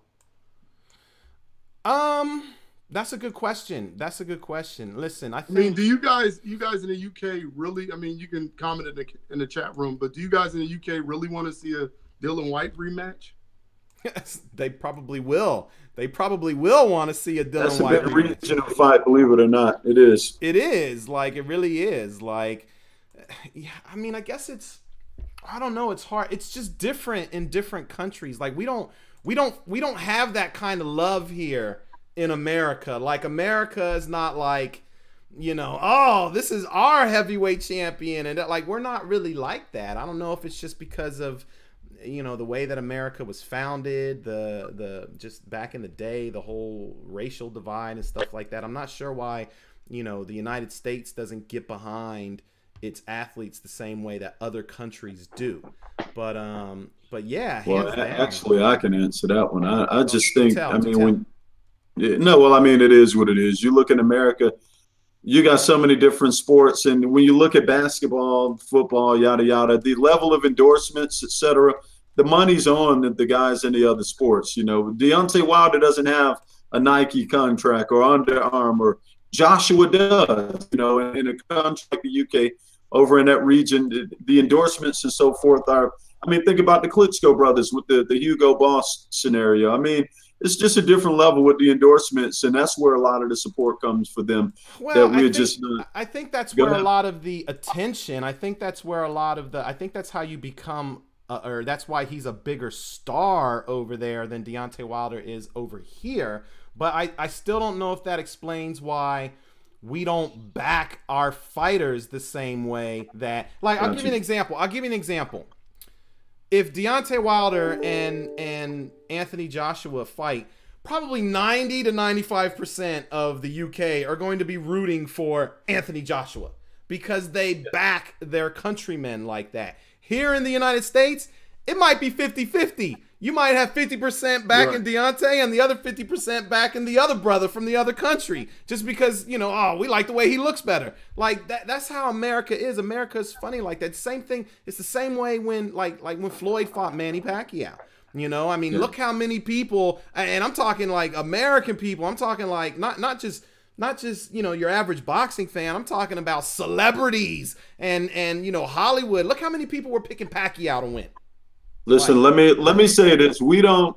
This is a tough road to take, but I'm gonna go back to my famous saying: I'd rather be hated for being honest than loved for lying. We can act like we don't know. I think the reality with why we don't see that level of support in boxing is because most of the dominant boxers are African American fighters. Okay, and African Americans, whether it be unless you're a rapper or a baller, you're not getting the same level of respect and following, etc. It's just I think that absolutely plays a role. You know, some may disagree, but I don't know. Let's keep it real. If Floyd Mayweather was white, this would be a whole different conversation. Where relative to him, and the level of support would be different. I don't think anyone can logically deny that, and that's just being brutally honest. I don't know, guys. Do you think Mike Tyson had the love though? Mike Tyson had a lot of love, but that was a different era. And not to say it can't. Muhammad Ali had a lot of love. You know, and to your credit, to credit your point, Floyd plays the role of the heel. So he's a guy that loves to be hated, and he fews off of that hate. So that we can factor in to some level. But, I mean, look at some of the other guys. Look at how phenomenal Roy Jones was. I don't think Roy really got – people knew him because he was just great. But I don't – in a second, Jamie. Go ahead. Keep going, V. Yeah, no. I was just saying, bottom line, I don't think that certain fighters who had the ability and skill got their just due. Look at Andre Ward. That's actually a better example. Andre Ward did everything you can ask of a fighter. He got the Olympic gold, Super Six, best athletes in his terrain in the world. One by one, knocked him down. Took some time off, came back. Boogeyman in front of him. He couldn't fight one boogeyman. He said, you know what? I don't need that one. I'm going to go higher and fight the one bigger than him. Slayed that dragon. Andre Ward did everything we could. If he walked in our local mall in South Florida right now, I don't know if he'd get 100 autograph requests. That's bananas. That's bananas. Yo, real quick, I want to ask a question. We got a super chatter who wanted a question answered, and I actually started to answer it earlier, but I don't know, I got sidetracked. So I apologize, Jamie. But we are going to get to your question, and then after that, I actually have Tony Bellew's reaction to the fight. Raza caught up with him too. He just sent that video in. So after we answer this, we'll get to that interview real quick. But shout out Raza. Shout out to Raza out there grinding. But no, Jamie brought up, and I know you guys are going to shoot this down real quick, actually. But Jamie brought up the point that he said Wilder's got 40 fights and only one top fighter in Luis Ortiz, whereas Anthony Joshua has 22 fights, and he fought Klitschko, Povetkin, Parker, White, Takam. And in his opinion, that speaks for itself as to, you know, who's better. Me personally, I don't know, bro. I gotta throw that out. I mean, I know Deontay Wilder. I'm tired of hearing that argument, man. Well, I know, but see, here's the thing. you don't just because AJ got certain opportunities, that doesn't mean that he's better. He's got the better resume. Like Deontay Wilder could have had an opportunity to fight Vladimir Klitschko if one of his own managers, Shelly Finkel, who also works with Vladimir Klitschko, was able to talk Klitschko into taking that fight. But it didn't happen. You know, same thing when you talk about guys like Charles Martin and, you know, like, or even Alexander Povetkin. Deontay Wilder was supposed to fight Povetkin, but what happened? Povetkin tested positive. So that's not, you can't blame Deontay Wilder. I know Deontay Wilder has been asking to fight Tyson Fury since, God, I don't know, maybe at least 2012. At least. I have interviews, I have video footage of Deontay Wilder, people asking him, who do you want next? And he's like, I want Tyson Fury. Give me that guy. Like, Deontay Wilder has been asking for certain fights, but for whatever reason, and he's even had certain fights lined up, but for whatever reason, he just didn't get them, or they got scrapped, and that's no fault to Deontay Wilder. So I just, you know, looking at the resumes and trying to say that, well, this guy's better because he fought the better. I'm not buying into that. I just think that's irrelevant. Anybody else? No, you guys just agree? No, I'm with you on that. Okay, cool. But I mean, anyway, Joshua has the better resume, but Wilder wants to fight more. I think he wants to fight. So fair enough. I'm gonna play this Tony Bellew interview real quick. Do you guys wanna? You guys gonna listen to it? Yeah. Definitely. Tony looks crazy in this video, but yeah, I'm gonna go ahead and play it real quick. You might want to mute your mic. Hold on. Razabani for FightHype.com. With me, I've got the bomber Tony Bellew, looking sharp as always, Tony. Oh, thank you. Trying to stay warm. Gucci gang. Can't catch a cold. I know you like your hip hop. Yeah, man, it's okay. I'm doing all right. So, yeah, man, it's an amazing night. It's great to be part of these events. I'm just so happy Ant's got the job done tonight. I saw your reaction, jumping in the air. Mate, you don't understand how relieved I am that, you know, no one will say it, but I will say he's a cheat. And tonight, cheats don't prosper. Maybe last weekend he did, but this weekend they don't, and that is the most important thing. Boxing goes on, and is in great hands in AJ. It really is. So I'm happy for him. It's an amazing event, and the show goes on. And make no mistake, this boy is only getting better. With every fight he's improving, with every fight he's learning, and what the most important thing is, as he's learning, he's putting it into practice. That is a massive factor in sport, it really is. So I'm so happy for him. And now I've got to get home to bed because 12:05 I'm in camp. This is the latest I've been up for 2 months, so I've got to go. You said cheat. Did he deserve to be in the ring in the first place? No, not in my opinion. No. Well, sanctioning bodies say that he's got to. So. And what do you make of AJ's performance? Obviously, some people had him behind on the cards. I don't understand how anyone can have him behind. Clinical. He dictates the range with the jab all night. Gets his nose broken in the first round, comes through a bit of blood. But he dictated the pace all the way through. Maybe backed up a little bit too much sometimes by the smaller man, but I know he's not 100% tonight. I know he's not. He won't say it, but I'll say it because I know he's not. Little things go on in camp, you get niggles, you get bangs, and you're not 100% well. But he does what champions do. He turned up, he showed up, and he delivered once again. April 13th, who do you want to see him in the ring with? The world wants to see Deontay Wilder. But I would rather see Tyson Fury defeat Deontay Wilder than then AJ and Fury. That's my opinion, but you know, that's just my opinion. If Fury and Wilder does happen, I sincerely hope Fury wins. I really do, but you know, I just hope the boy wins. I really, really do. What a stroke it would be, and then that would be the biggest fight this country's ever seen, ever. Fury, AJ, all the belts. Fingers crossed. I've got to go. I feel nothing. What was your reaction? You obviously saw it was. I told him to his face. I feel nothing. Wow. I feel nothing. I don't fear you. I'm not in awe of you. And on November the 10th, I'm going to punch it in the face as hard as I can. Tony, thank you so much. Tony Bellew for FightHype.com. Thank you very much. Wow, Tony Bellew. Wow. He said cheats don't prosper. Wow. Yo, I got to ask, agree or disagree? Tony Bellew said that Anthony Joshua, the two things that stuck out for me was him saying that, first of all, Chiefs don't prosper, so that's off the top. But he said that Anthony Joshua dictated the fight, or the pace of the fight, I think is what he said. And then he said he wasn't 100%. That's interesting. I wonder what was going on with Anthony. I mean, look, I don't think any guys are ever 100% when they go into a fight, but I wonder what nicks he was referring to. That's very, very interesting. Thoughts? The one thing that stands out to me is when he said that, I don't know if you want me to react to your thoughts or no, Tony's. Oh, okay. The one thing that stood out to me is the fact that he said after the second round, from the second round on, AJ pretty much controlled the fight. You know, that's the same fight I saw. I don't know. V? V's like, what fight was Tony watching? No, I would isn't getting better. I'm sorry. That stood out to me as well. He said this is the best Anthony Joshua we've seen, and he's getting better with every fight. I don't agree with him on that. No, I don't agree with him on that. I don't agree with him on a few other bullet points he mentioned. But hey, man, honestly, it's like I always say, we don't always have the same opinions, but we always have to respect each other's opinions. If that's what he thought, that's what he thought. You know, maybe he had one too many sitting ringside tonight, but I didn't see the fight he saw. I didn't. You know, one other thing stood out to me was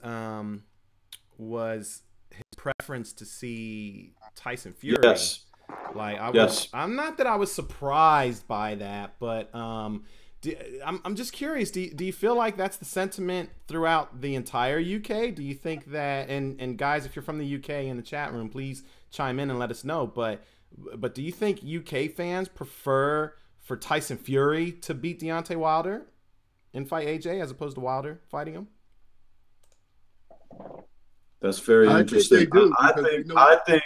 I think the better fight is definitely Wilder Joshua because it's more even. Honestly, a guy like Tyson Fury at his best beats Anthony Joshua. Anthony Joshua always has the puncher's chance, but I just think, and I've said this before, I think at his best, Tyson Fury probably beats both. That's just my thoughts. I don't know how it works, but if I put Joshua and Wilder in a ring with him and they're unable to knock him out, going 12 rounds, I think Tyson Fury has an amazing shot against both guys. Wow. If anybody in the UK wants to see Tyson Fury fight Anthony Joshua over Wilder, I truly believe it's because after that performance, they know what's coming when Wilder steps in the ring with Anthony Joshua. You know what? Honestly, although I'm a bit tougher on Joshua right now, I'm not ready to say that Wilder definitively beats him. I'm not ready to say that at all. I think that's a very even fight, but I'm seeing a little bit more out of Wilder at this stage than I think I am out of Joshua. But I don't know that translates to a Wilder victory when they actually square off. After Fury's layoff and his last three performances, even the one with Klitschko, I mean, why would you possibly want to see him fight Joshua rather than Wilder? After Wilder's last three performances, compare the last three performances. I mean, Wilder's way more exciting of a fighter than Fury. Well, I think that they may prefer to see that fight just because it's a regional thing. It's a regional fight, right. It'd be like Deontay Wilder fighting somebody else from Alabama or something like that. You know, like I think that might be the reason why. But who do you think Tyson Fury has a more difficult time with, Wilder or Joshua? I think it's all going to depend on what type of shape Tyson Fury's in. Tyson Fury, at the apex of his game, you know, at the very peak of his game, I think they have tough times with him, to keep it real. That's a slippery guy. He's not going to knock him out, but he's slippery enough to coast to a victory on the cards that's fairly decisive. But the flip side is both of them have the ability to lay him out. And I think if just to answer your question, I think if we're talking the more difficult fight, I think the more difficult assignment, that's tough, man. Joshua's fast. He's a lot. I'll put it this way. If Joshua comes in somewhat timid like we saw, and I'm going to use that word again, if he comes in not throwing his hands, Tyson Fury embarrasses him. Such a hater. Yeah, I know. Yeah, keep putting that out there, right? No, but the difference is Wilder, we know is going to throw his hands regardless. I think it becomes a difficult fight for Joshua because he has those tendencies to sit on his hands a little bit and not throw as much, which gives the other guy an opportunity to get in. With Fury, you have a guy that's, just as big, actually bigger, a longer reach, slippery. I think that gives Joshua fits. Deontay's going to throw his hands. So if I had to say which one is going to have a more difficult night, I actually think it's Joshua. Joshua's going to have a more difficult night with Fury than Wilder, is what you're saying. I think so. I think so. Because we know Wilder's going to throw his hands. Yeah, I agree. I agree. Mainly because they always, at least most boxers I talk to, they always tell me that guys who are unorthodox, who just have a different type of style than most orthodox fighters, they're more difficult to fight because it's harder to predict what they're gonna do. And I think if Anthony Joshua fought Tyson Fury, it's gonna be a technical chess match. And if you're talking about a chess match, I actually favor Tyson Fury. I feel like he's got the better ring IQ and can probably do more things against Anthony Joshua than Anthony Joshua can against Tyson Fury. But again, like you said, V, he has to be in shape. He has to, the guy that I saw these last two fights, I don't know if he beats either one, to be honest with you. Like, I'll have to judge Tyson Fury. Like, I really won't be able to judge Tyson Fury until I see him against Deontay Wilder, because he'll actually be fighting a live body, someone who's coming in throwing some heat, not those guys that he just fought. You know what? I think because of Wilder's, Wilder's not the it's strange because he throws from very awkward angles, this wild as hell, but he always finds a way to connect. Someone like Fury that's very slippery, for me, the question becomes how easy will it be for him to connect, or will he be able to connect? And I think a lot of that's going to have to do with the conditioning of Fury. I think Fury we could logically see a scenario where Fury is up on the cards at the point in which he stopped. Like I could totally see that happening with Wilder. Canelo. I mean, not Con. yeah, Canelo versus Con. A little bit like that. Yeah. I could see that. Yeah, I could see someone in the chat called Fury an ex-athlete. I just thought that was funny. That's messed up. That's a little harsh. How can he be an ex? He's competing now. He's still an athlete. Y'all hating. Y'all just hating. You hating on Tyson Fury. Quit hating on Tyson Fury. Oh man, that's funny. Yeah. I don't know. Just getting back to Anthony Joshua. I just really wish he would have put a little more heat on Deontay Wilder. Not heat, but just something just to kind of hype that up a little bit. Especially since they tried to steal his thunder with announcing that the fight is on, the contracts are signed, and all that good stuff. I feel like he, kind of like Canelo, he missed an opportunity to knock the ball back into Deontay Wilder's court. He could have said anything. He could have said, I don't even think Deontay Wilder's going to win that fight. Ooh, how about that? Like, he could have said that, I'd like it to be Wilder, but I don't know if he's going to get past Tyson Fury.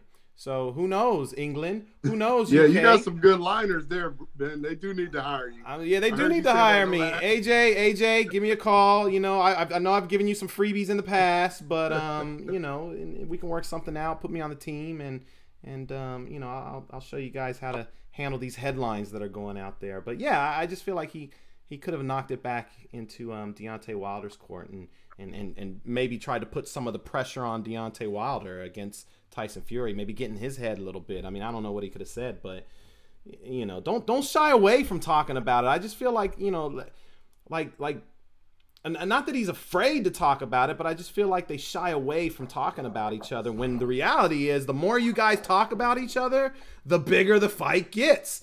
And when you do eventually fight, which I do think they will, as long as they, God willing, keep winning and neither one loses, at some point you're gonna have to fight. Like, there's no way you can keep you know, this fight from happening, especially since you guys have all the belts locked up. So it's okay. It's okay. Talk about each other.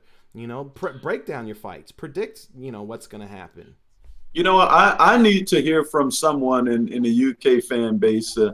You know, anyone who can explain that to me. Like, that's part of my frustration. I'm not used to a guy of his stature playing or taking the humble road. I saw somebody in the chat room throw that out there. I mean, you want to see the killer instinct outside of the ring too. You want to see some interest.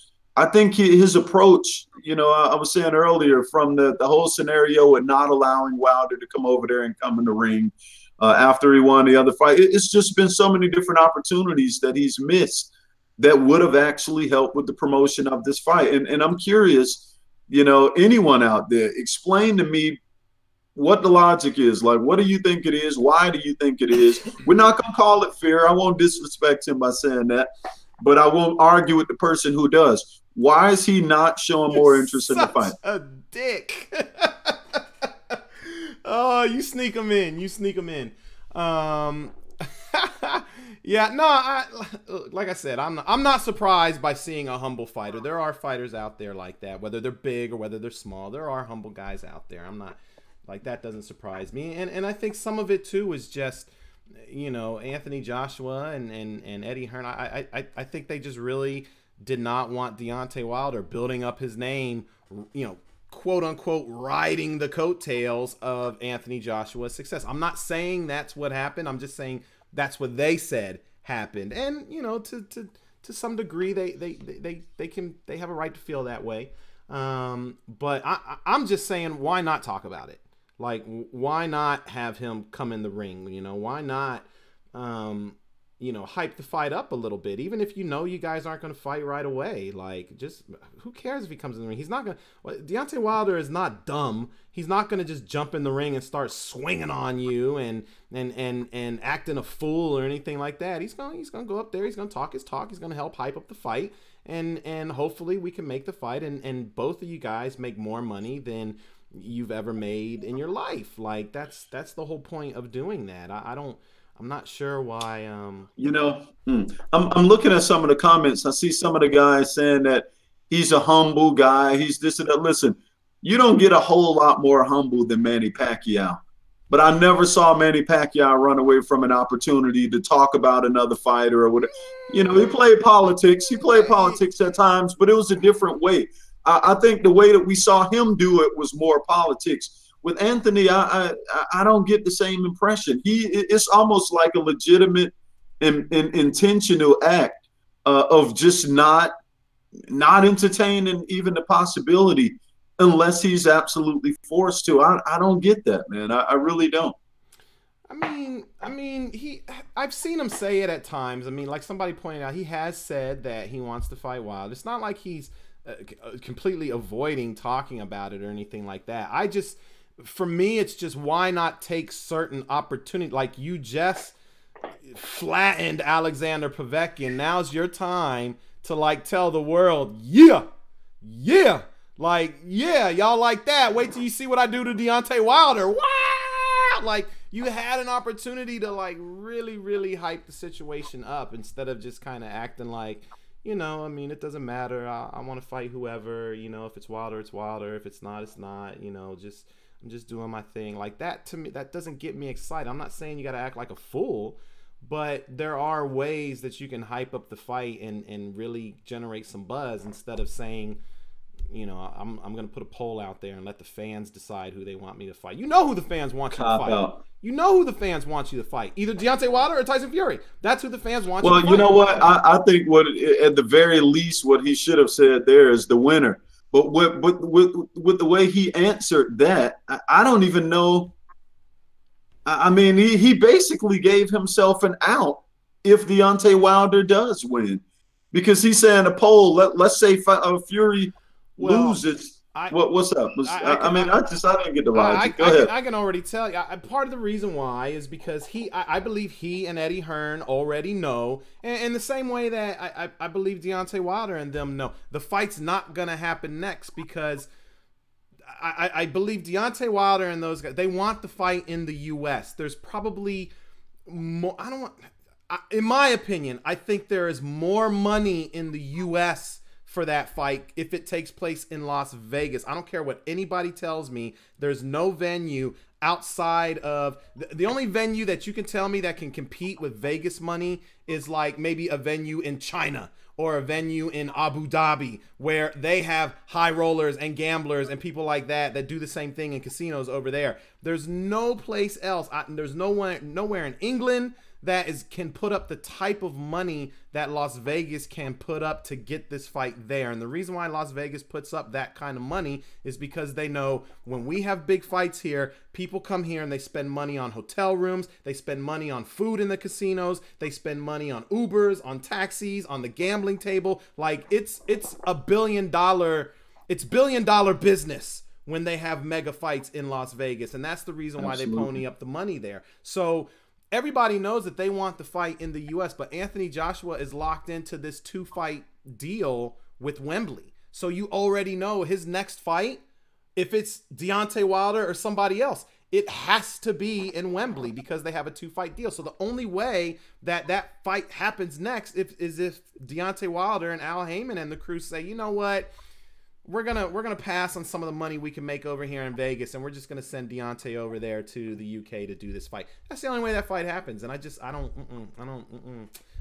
see that happening. Especially if Deontay Wilder sparks out Tyson Fury.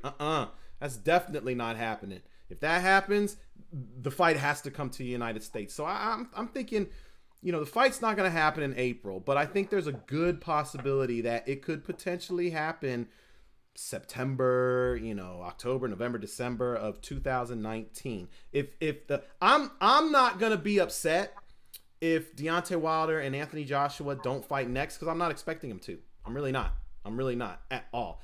I will be upset, however, if they do not fight by the end of 2019. There should be no excuses. After this deal with Wembley is up, there should be no excuses. Both these guys should be getting in the ring because honestly, they're really not going to have anybody. Well, that's not true. AJ can fight anybody and make money, but realistically, the only other name that Deontay Wilder could get in, because a lot of times when you go pay-per-view, that's it. When you go pay-per-view, you stay pay-per-view.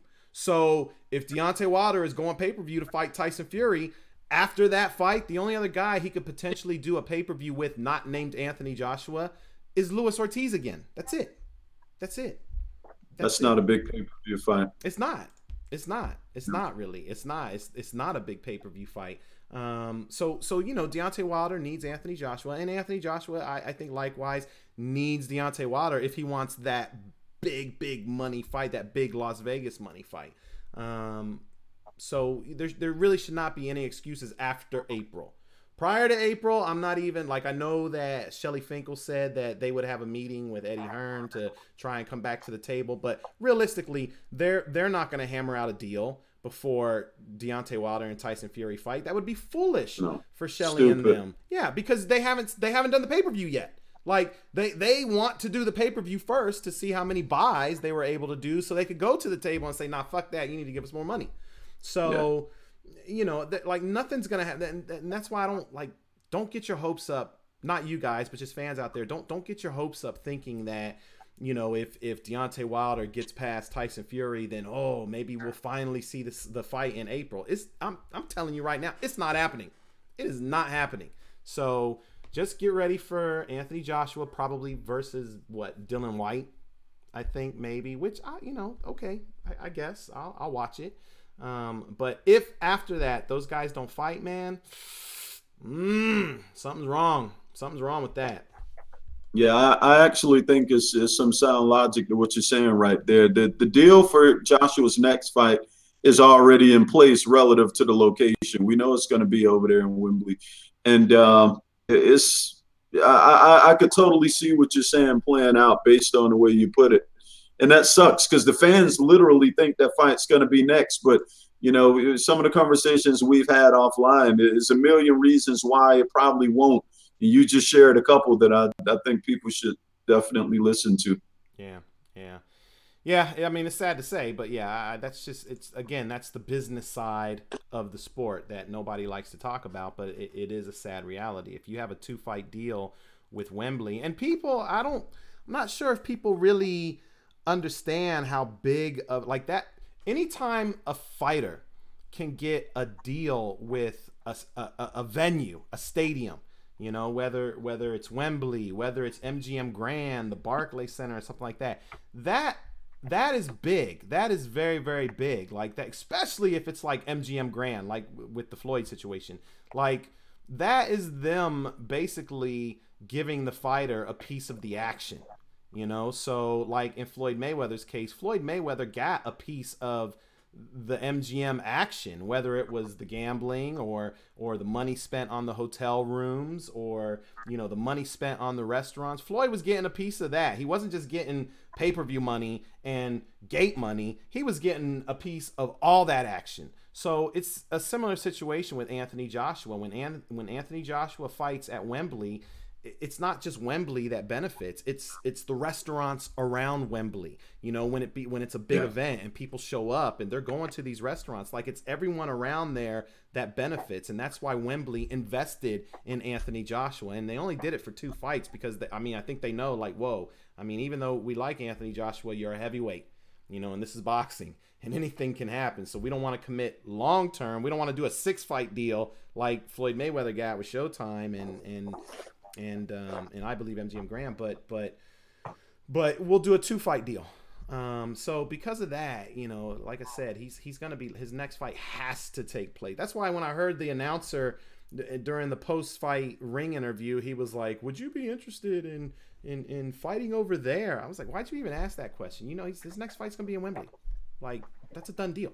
It's a done deal. So, you know, unless Deontay Wilder is like, you know what, the only way that fight happens next is if Wilder versus Fury tanks, and I mean tanks. It's got to do like 100. It's got to do like Bernard Hopkins, Roy Jones Jr. pay-per-view numbers, which, if I remember correctly, I think they were miserable. I don't even think they cracked 100,000. I think Hopkins had a couple fights that didn't crack 100,000. They were like 60 or 80,000 buys. Like Wilder versus Fury has to do that bad.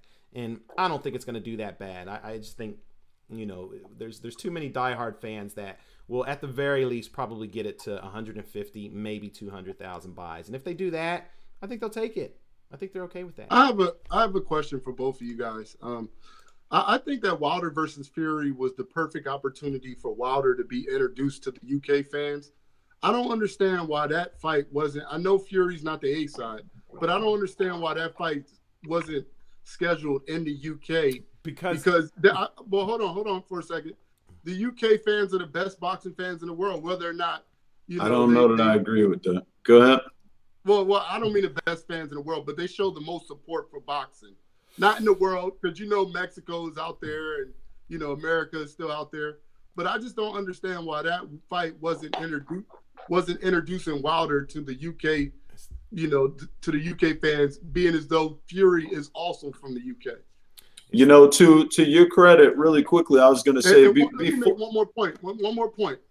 You think about music and, you know, like Wu-Tang, how big they are in Europe versus America. Yeah, America hates on its own, especially if you're African American. But I think the UK are more they accept like African American entertainers in general more than Americans. So I just don't understand why that fight didn't take place in the UK. What I was going to say quickly is that prior to the Wembley deal with Anthony Joshua, my personal suggestion was that Joshua and Wilder should have done a home and home series, like a remix, though, flip it, where both of them fight in the other's country. I think that Joshua should have fought in Madison Square Garden or somewhere in America against maybe a Jarrell Miller, while Wilder took the fight over across the pond against Tyson Fury, or even Dylan White to set up the eventual payday. So I agree with that logic, but there's a million and one reasons why it didn't happen that way. And Ben, you probably going to get into some of them because we discussed it. So I'll let you introduce those. Yeah, I mean, Wilder was going over to Russia to fight Povetkin. I mean, Why wouldn't he fight? Again, it's because the money that is fights take place where the money's at, right? So the money in the Deontay Wilder Tyson Fury fight is coming from over here in the United States. So that's the reason why the fight is taking place over here as opposed to over in the UK. They weren't getting as much money. In order for them to pay Deontay Wilder whatever they're going to pay him, and Tyson Fury whatever they're going to pay him, I don't know what the numbers are, 10 million, 15 million, I'm not sure, but in order to pay them that money, you have to get the money.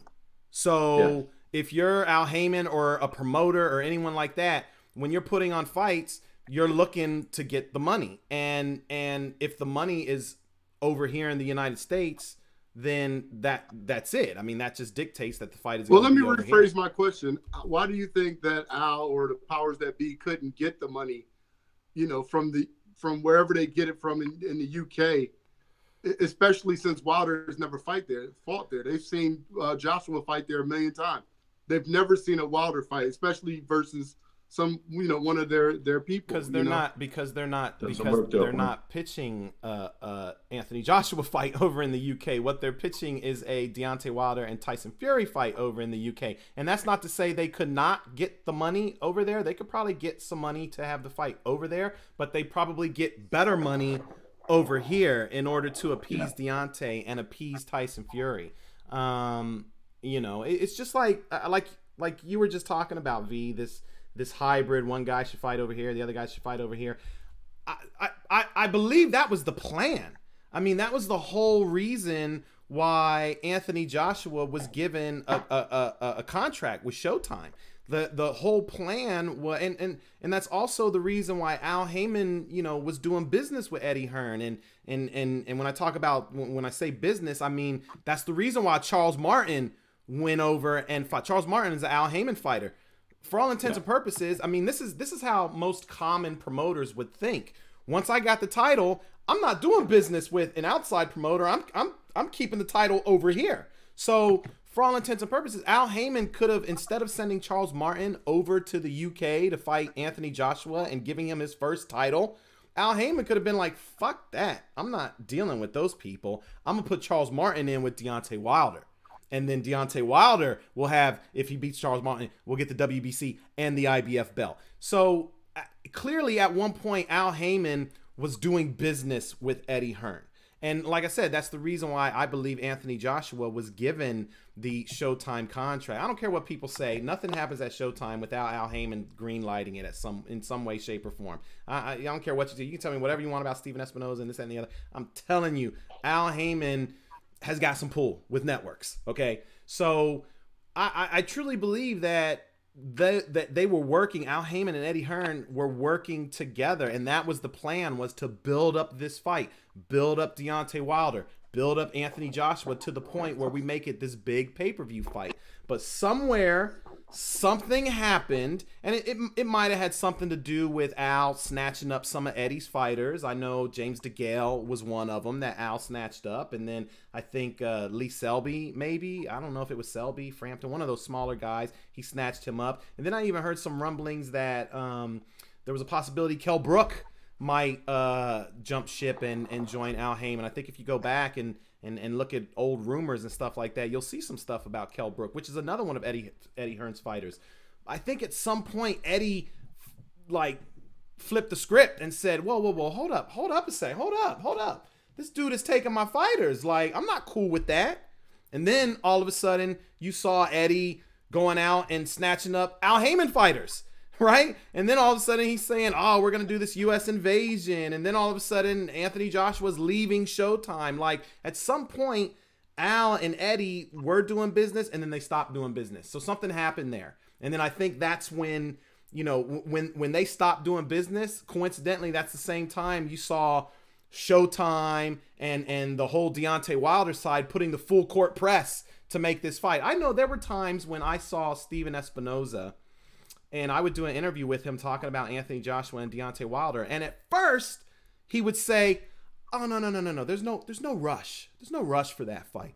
You know, we want to build up Anthony Joshua's profile in the United States and yada, yada. Like, at first, they weren't rushing to do it. But then all of a sudden they were rushing, like, oh no, we got to make this fight, has to happen now. Like Steven Espinoza was going in strong on making that fight happen now. So, you know, something definitely happened there to make them change course.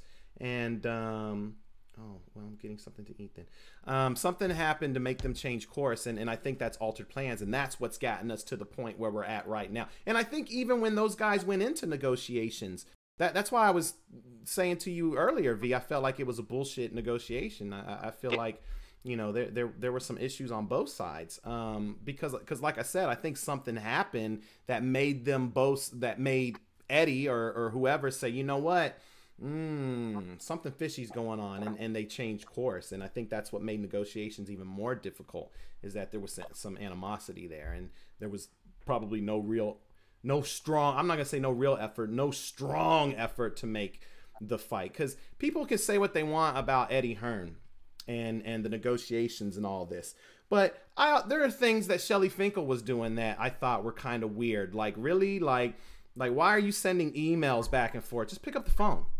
Just pick up the phone and call. Like, I've done business with Shelly Finkel, and let me tell you something. When Shelly Finkel wants something, when Shelly Finkel is insistent on getting something done, Shelly Finkel will blow up your phone. Trust me, I know. He's blown up my phone over some silly, I don't want to say silly stuff, but over some stuff that he wanted done and wanted it done immediately. He didn't send me no emails.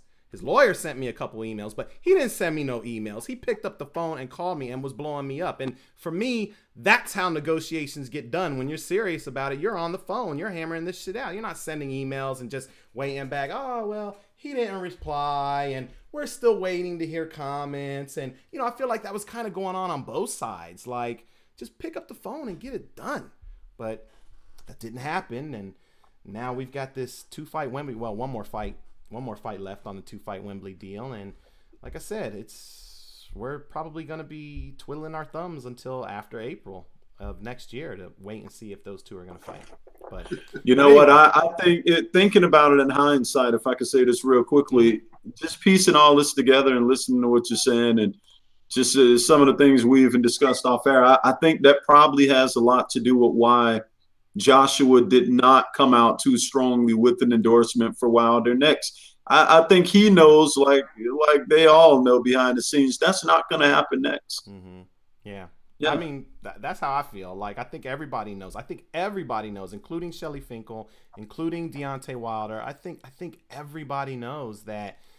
Yeah, we can talk about this. We can play the headline games if you want. Bob Arum did the same thing during the Mayweather-Pacquiao negotiation. Bob knew he wasn't making that fight.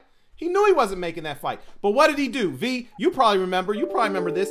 He called a press conference at like midnight. It was like a midnight press conference. I've got an update on the Mayweather-Pacquiao negotiations. This man called a press conference that I got on. Damn, everybody got on to listen to this man jump on the phone to say, I got an update. There is no update. See you later. Like, that was literally the press conference. He had absolutely nothing to say. I got an update. I haven't talked to anyone from Floyd's team, so the fight's not happening. Well, shit. The hell are we having a press conference for? It's just so he could generate headlines and, Floyd, he's scared. He doesn't want the fight. That's bullshit. He wasn't scared. Like, you didn't want the fight, Bob. You, a man, he's scared of needles. And I mean, V, you know the story. You know everything that happened. Like, come on, man. It's like, I get it. I understand from a business point. If Bob would have put Manny in with Floyd right after that Cotto fight, then look how many pay-per-views Manny Pacquiao would not have been able to do. Because trust and believe, after Floyd taxed him, he wouldn't have been the pay-per-view star that he turned out to be. I mean, he had fights with Marquez and Shane Mosley and all these other dudes that Bob, Top Rank, and everybody, including Manny, made money on because he did not fight Floyd Mayweather. So, I get the business stuff. I definitely get the business stuff. But all I'm saying is just that after April, I'll give him I don't even want to say I'm giving him a pass. It's not that I'm giving him a pass. I just know because of the business and because of the way everything's been set up right now, these guys are not going to fight in April. So Ben, let me ask you a question. Let me ask you a question, Ben. Let's move into that theory a little deeper. Let's say Fury Wilder happens. Let's say Actually, I guess I can't propose that. I was going to say, let's say Fury wins, but it's an ugly fight. He doesn't look that good. I guess that fight with him and Joshua is still a really huge fight over in the UK. But Wilder wins. So Fury's out of the equation. Wilder wins, knocks him out, stops him. And Fury's out of the equation, but they don't make it happen with Joshua. If you had to select, looking at the radar right now, who do you see him actually? Which direction do you think he actually goes in? Do you think he goes back to Dylan White? Yes. Do you think he looks at a more dangerous Ortiz or one of these other guys? Where do you think he goes? Dylan White. That's a big fight in the UK. Like that's another British guy. I definitely think you go Dylan White, and I don't think Luis Ortiz would even be an option, because I feel like that's probably who they are holding Al's side. That's probably who they are going to put Deontay in with after Tyson Fury. So I don't think they're going to want to serve up Luis Ortiz and Anthony Joshua if they need another potential pay-per-view fight for Deontay Wilder. And like I said, that they're going to need that. They're going to need that. Once you go pay-per-view, you don't go back. Once you go pay-per-view, you don't. Well, that's not true. Oscar De La Hoya did go back for one fight, I think, with Steve Forbes.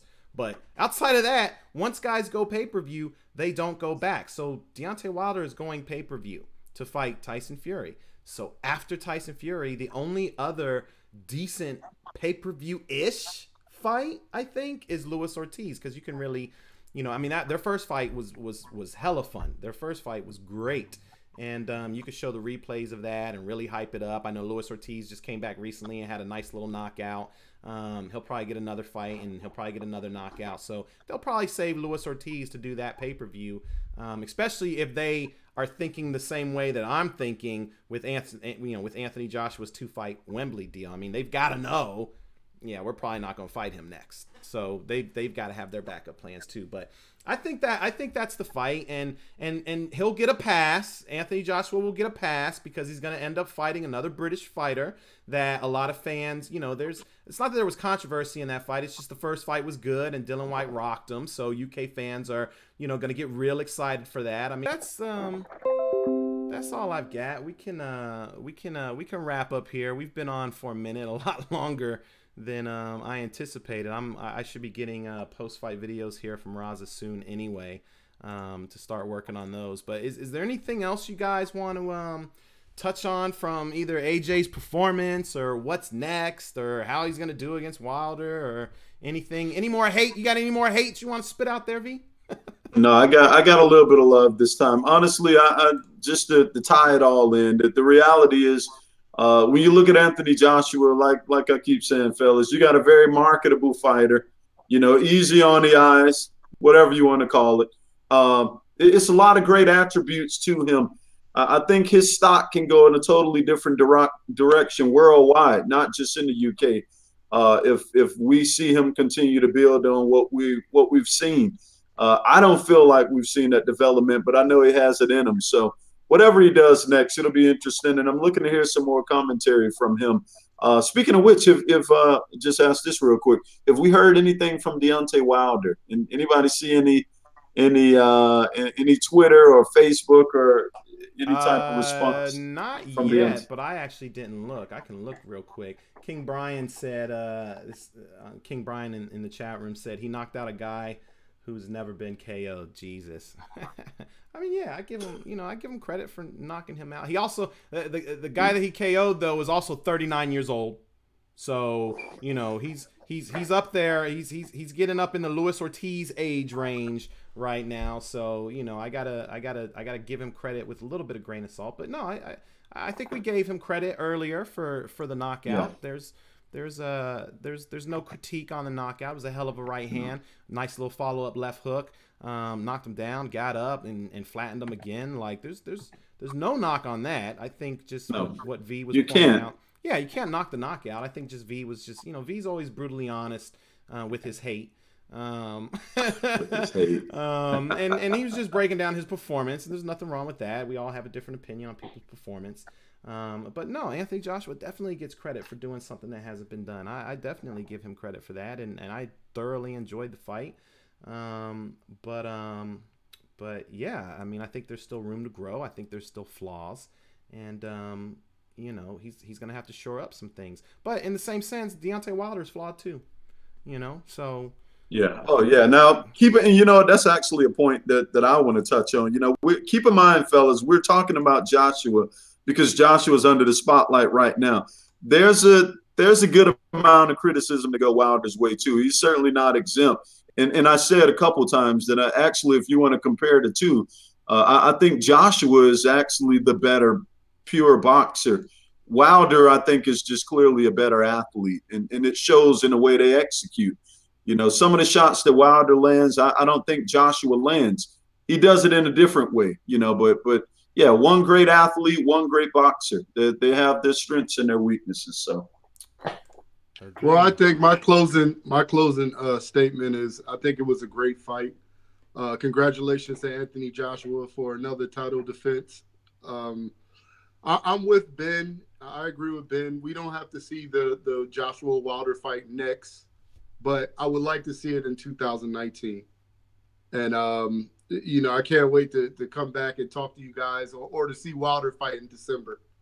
Yeah. Oh, God. Yeah. That's really, let me tell you something right now. As much as we talked about Anthony Joshua and yada, yada, yada, I'm telling you, the Tyson Wilder versus Fury, that is the fight that's going to answer a lot of questions that I think there's going to be, I don't think it's going to answer questions about Deontay, like, does he have a chin? Does he do this, that, and the other? But I think just seeing him in with Tyson Fury, even though this is, you know, we're not sure which Tyson Fury we're going to get, what we do know is that Tyson Fury is going to come with a game plan. And I think that, to me, is what's more interesting is to see what Wilder can do with someone that has a game plan. I honestly don't think too many other people, like I know Bermane Stabern didn't have a game plan. I know he didn't have especially not the second fight. Especially not the second fight. Luis Ortiz, I think, may have had a game plan, but I think that got thrown out the window once he got hit in the nose a couple times. And yeah, I just think Tyson Fury will probably come with the best game plan that Deontay Wilder has seen. And if Deontay Wilder flattens Tyson Fury in 6 rounds or less, then when Deontay Wilder flattens Tyson Fury, wow, what if he doesn't? And to answer, I'm not so convinced he does. Right? I don't know. I'm not so convinced that he does, though. Yeah. Well, I'll say this. You said this next fight is going to answer a lot of questions. I know that one question Deontay Wilder is going to answer is who you want to fight next, and it's going to be a definitive answer. He's going to say, I want Joshua. True. Very true. Would it fuck you up if he didn't, though? What if he came out and said, you know, I mean, whoever the fans want to see me fight, you know, we're going to put up a poll and see. Hey, you're never gonna hear them words from Wilder. I'll tell you that much. Yeah. No. That's Wilder, not the Black American way. That is not. That's not the Alabama. That's not the Alabama way at all. So yeah, I'm looking forward to it. No disrespect to Joshua, man. He's a humble guy. He's a good guy. You know, we can't fault him for that. Yeah, no. But we will break his balls. We will. Hey, you know what? And that's something I wanted to touch on too, man. I think guys take stuff way too personal. If you say something critically, they literally take it like you hate the fighter. Look, let me take fans behind the scenes real quick. Real talk, yeah, maybe, Ben. But the reality is, when you work on this side of the fence, you meet these fighters. You go to the fights. You meet their families, their kids. You don't genuinely hate. I don't genuinely hate any of these guys that want to see them do bad. It is strictly criticism on their craft. It has nothing to do with personal stuff. If I saw Anthony Joshua, I'm going to shake his hand and talk to him. And some of the fighters can attest to this because they've run into it. I tell him the same thing face to face I'm saying on here. It's not something we have to hide. He has a job to do, so do I. So don't take it as hate, fellas. Let that stuff go. It's not that serious. Yeah, it's not. It's really not that serious. But somebody else just now said these guys are biased. I don't get what are you talking about? Like, I think some people just can't handle truth. That's the reality. But I don't. I mean, they could say you're biased. That's fine. I'm just saying, all of us, really. Like, I feel like. Well, this is Wilder hype. This is Wilder hype. It's not Floyd hype anymore. Well, actually, I guess Floyd coming out of retirement. So which one is it? Are we Floyd hype or are we Wilder hype now? Me personally, I preferred Floyd hype just because it just had a nice little ring to it. So much so that I even went out and bought the domain name when somebody said that. I thought that was genius. You want to associate us with the biggest name in the sport? That's fine. But now we're Wilder hype. Wow, that's news to me. Deontay Wilder would disagree. He would definitely not call us Wilder hype. I can tell you that right now. But that's a whole different story. But yeah. Anyway, listen. My final thoughts. I enjoyed the fight. I thought Povetkin performed like I expected him to perform. I did not think he was going to be easy. I thought he was going to present some challenges. I think even when we talked about it last time, I think we all kind of said, listen, this guy can I know you mentioned it. This guy can prevent some problems, and I wouldn't be shocked to see, an upset or at least him doing well. So the fight went as expected. I think Anthony Joshua answered some questions and stood up to the challenge and made some adjustments and dropped the right hand on him and laid him out and finished like Anthony Joshua should. So I was pleased with the performance, and I actually even enjoyed the DAZN production, other than that one buffer that I had, which is that's typical when you're streaming something. I hate that. I hate streaming. Wait, before we go, Ben, I guess Tyson Fury has his reaction out there. I don't know if you want to play that. I seen it on Instagram. I don't know if it's like on YouTube or anything. Oh, really? I gotta pull that one up. Yeah, that's interesting. I would love to hear what Tyson said. Oh, really? Yeah. I guarantee you, I just Tyson sent it to you on Instagram. Probably very close to mine. You gotta love the knockout. That's what we love Joshua for. Knockout aside, I didn't think it was his strongest performance, man. He was bailed out with his eraser. I'm just curious. It is what it is. Which do you think was his best performance, Klitschko? I love the Klitschko fight. I love what he accomplished in the Klitschko fight. Yes. Cool. I'll play hands down.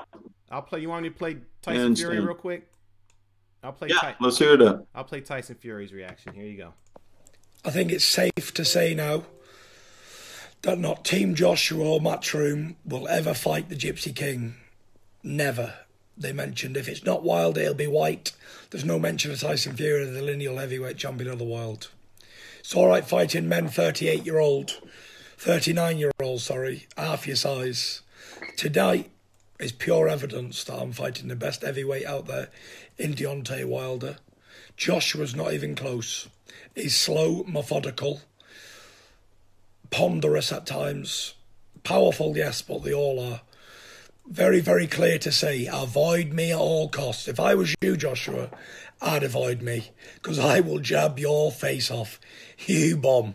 You're a bum dosser. Hashtag bum city. Can't box. Jab your nut in. Easy night's work. I've never seen a bigger bum in my life. I love that guy. I love that guy. Tyson Fury is funny. Wow.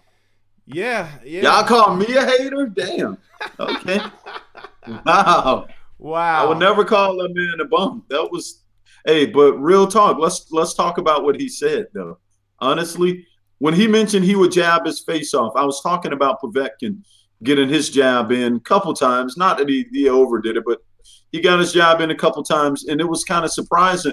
But it only happened because of the way Joshua fought, which was low and slow. Like he left himself in a situation to get touched, whether it was the overhand rights or the jab. Think about a 6'9", fluid fighter like a Haye. I'm sorry, not Haye. What the hell am I saying? Like Fury.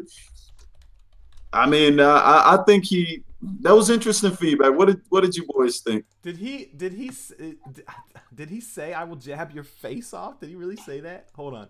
You did. Let me see. You bomb. You're a Joshua. I'd avoid me, because I will jab your face off.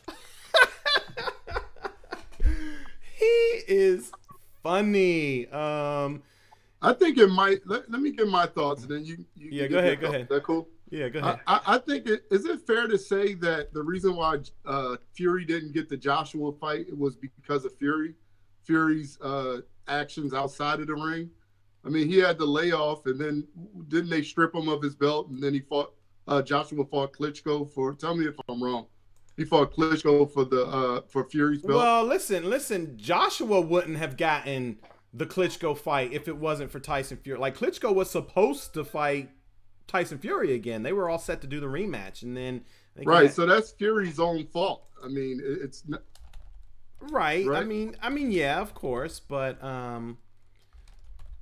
So that was my takeaway from it. I mean, you can't call those guys out for not fighting you if you had problems outside of the ring that led to you having a long layover. Well, but I think led to you being stripped. But led to Joshua being the king of the UK. But I think what he's referring to is the post-fight interview when they were asking Anthony Joshua about April, and Joshua basically said he said, I'm on Wilder. I don't want to talk about anybody else. I'm on Wilder. And even prior to that, Joshua has made comments about, listen, I prefer to fight, Tyson Fury when he's at his best, when he's fit, not now. Like, he's not at his best right now. And that's what he's referring to. But yeah, listen, Tyson Fury is going to rip on anyone. Like AJ could have put on a masterclass tonight. He could have went in and knocked the guy out in the first round, and Tyson Fury would have came out and said, you bum. You see why he didn't want to fight? Like, Tyson Fury is going to do that regardless. But yeah, listen. We'll see, Tyson Fury. You have an opportunity. You can get that fight in April if you beat Deontay Wilder in December. So we'll see. We'll see what happens. I don't think they're running away from and honestly, if you listen to Eddie Hearn and other people talk, I guess apparently at one point they did actually try and do some business with Tyson Fury, and he said, oh no, maybe that was the Tony Bellew fight actually, if memory serves me correctly. I think when David Haye pulled out of that fight, they went and asked Tyson Fury if he wanted to step in and fight Tony Bellew, and according to Eddie Hearn, he was like, nah, I'm not yet. Not yet. So yeah, I mean, I think Tyson Fury is embellishing a little bit and whatnot, but that's what you're supposed to do. That's how you build hype. You're not just building hype for a future fight with Anthony Joshua. You're building hype for your own fight. I'm like, shit, man. Tyson Fury talking that talk. Shit, now I have to see what he does against Deontay Wilder. So, I think, listen, again, it's not just about your performances in the ring, man. Like, young fighters out there who want to be stars, if there are any out there. I know a lot of you guys just care about getting that check, and that's cool too. Ain't nothing wrong with that. But I'm just saying, if there are guys that want to be stars out there, take some notes from Tyson Fury. That's what you should do. After a major fight in your weight division against the biggest name in your weight division, you should be reacting to the performance. You should be putting something out there on social media, or calling your favorite reporter and doing an interview, or doing something. You should be saying something about the performance, not just hiding or just ignoring it or pretending like it didn't exist. You should definitely share your thoughts. I'm hoping Deontay Wilder. Did Deontay Wilder put anything out yet? No?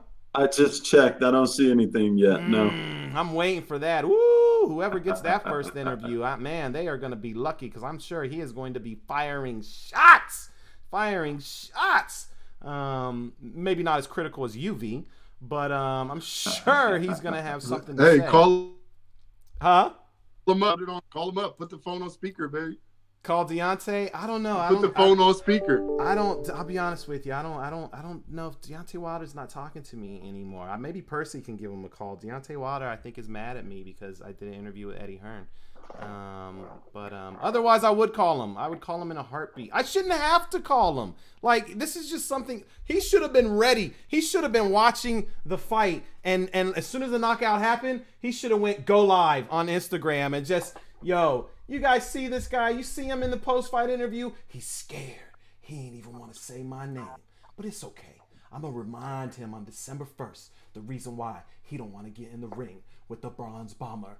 Bomb Squad! Like, he should have just went all in. Like, where is that at? Like, that should have been immediate right after the fight. But, I don't know, bro. Hey, well, in all fairness to Deontay, he just signed to fight somebody else. And I don't think he wants to look ahead, because straight up, I don't think. Promote his fight though. That's why I'm saying doing it. Wait till you see what I do to this bum Tyson Fury. Like, promote your fight. If you think he didn't want to fight me before, wait till you see how I spark out. Use their own words. Wait till you see how I spark out Tyson Fury, the Gypsy King. At least he's got the balls to get in the ring with me, unlike you, Anthony Joshua. Like, take it to him, bro. Like, you're missing opportunities. I'm just, man, if I was a fighter, if I was 20 years younger and I was fighting and I had social media, oh my God, I would be going to say, can you imagine Floyd Mayweather, not Money Mayweather, pretty boy Floyd Mayweather with social media? Holy shit. Oh my God. And I'm talking about the pretty boy who was chasing after Shane Mosley, who was chasing after Oscar De La Hoya, chasing after these guys, trying to get these fights. Imagine if he had social media back then. Oh, man, forget about it. Forget about it. Those guys would be, as much as Oscar hates him now, if he had social media back then, oh my God, it's a wrap. It's a wrap, but it is what it is. I do look for, I'm sure Deontay Wilder is going to put something out there, and I look forward to hearing his thoughts on it. But kudos to Tyson Fury for being all over it. Yeah. I love it. I love it. But yeah, that's all I got, guys. I don't want to take up too much time. I got to get working on these videos and stuff. Any last thoughts before we get out of here? A great fight for Joshua. Great victory in terms of the knockout. He did something no one else did. But let's see what happens next. Let's see what happens next. Let's see what happens next. Rock. Follow me on Instagram at Rahman Hijazi, RahmanHijazi. I was looking forward to covering the press conference, the Wilder Fury press. That's not next week, but the week after. Oh, okay. All right. Yeah, October 1st they'll be in London, and then probably the next day they'll be in New York. So I'm thinking either October 2nd or October 3rd. Whenever the info comes, I'll send it your way, and you can get up close and personal and ask these guys yourselves what they thought of the performance. All right, fight fans. Nice plug. V, you want to plug yourself? Facebook, anything? Fellas, hey, if you guys want to hear some Joshua hate, no, I'm just kidding. Fellas, y'all know where I'm at. Left Hook Lounge, Vivek Wallace, Vito, whatever you guys call me nowadays. Let's talk. We talk boxing all day, every day. Come check us out. That's what's up. That's what's up. And obviously, FightHype, everything FightHype, Facebook, Twitter, Instagram, at FightHype. Y'all know where to catch us. We'll be back. I don't know what we got coming up next. I mean, Victor Ortiz, John Molina, I think they're fighting next weekend, but even though it'll probably be a war, it probably will be a war, and it probably will be fun, but I don't know. But we'll be back on, I don't know, Monday, Tuesday, or so. I don't know. I'll hit you guys up and we'll figure it out, and we'll chop it up. I'm sure there'll be some big news. Floyd Mayweather is allegedly back in training, looking in phenomenal shape. So maybe there'll be some action on this Manny Pacquiao rematch or whatever. But something will come up, and we will have to talk again. But until then, I'm out. Deuces, ladies and gents.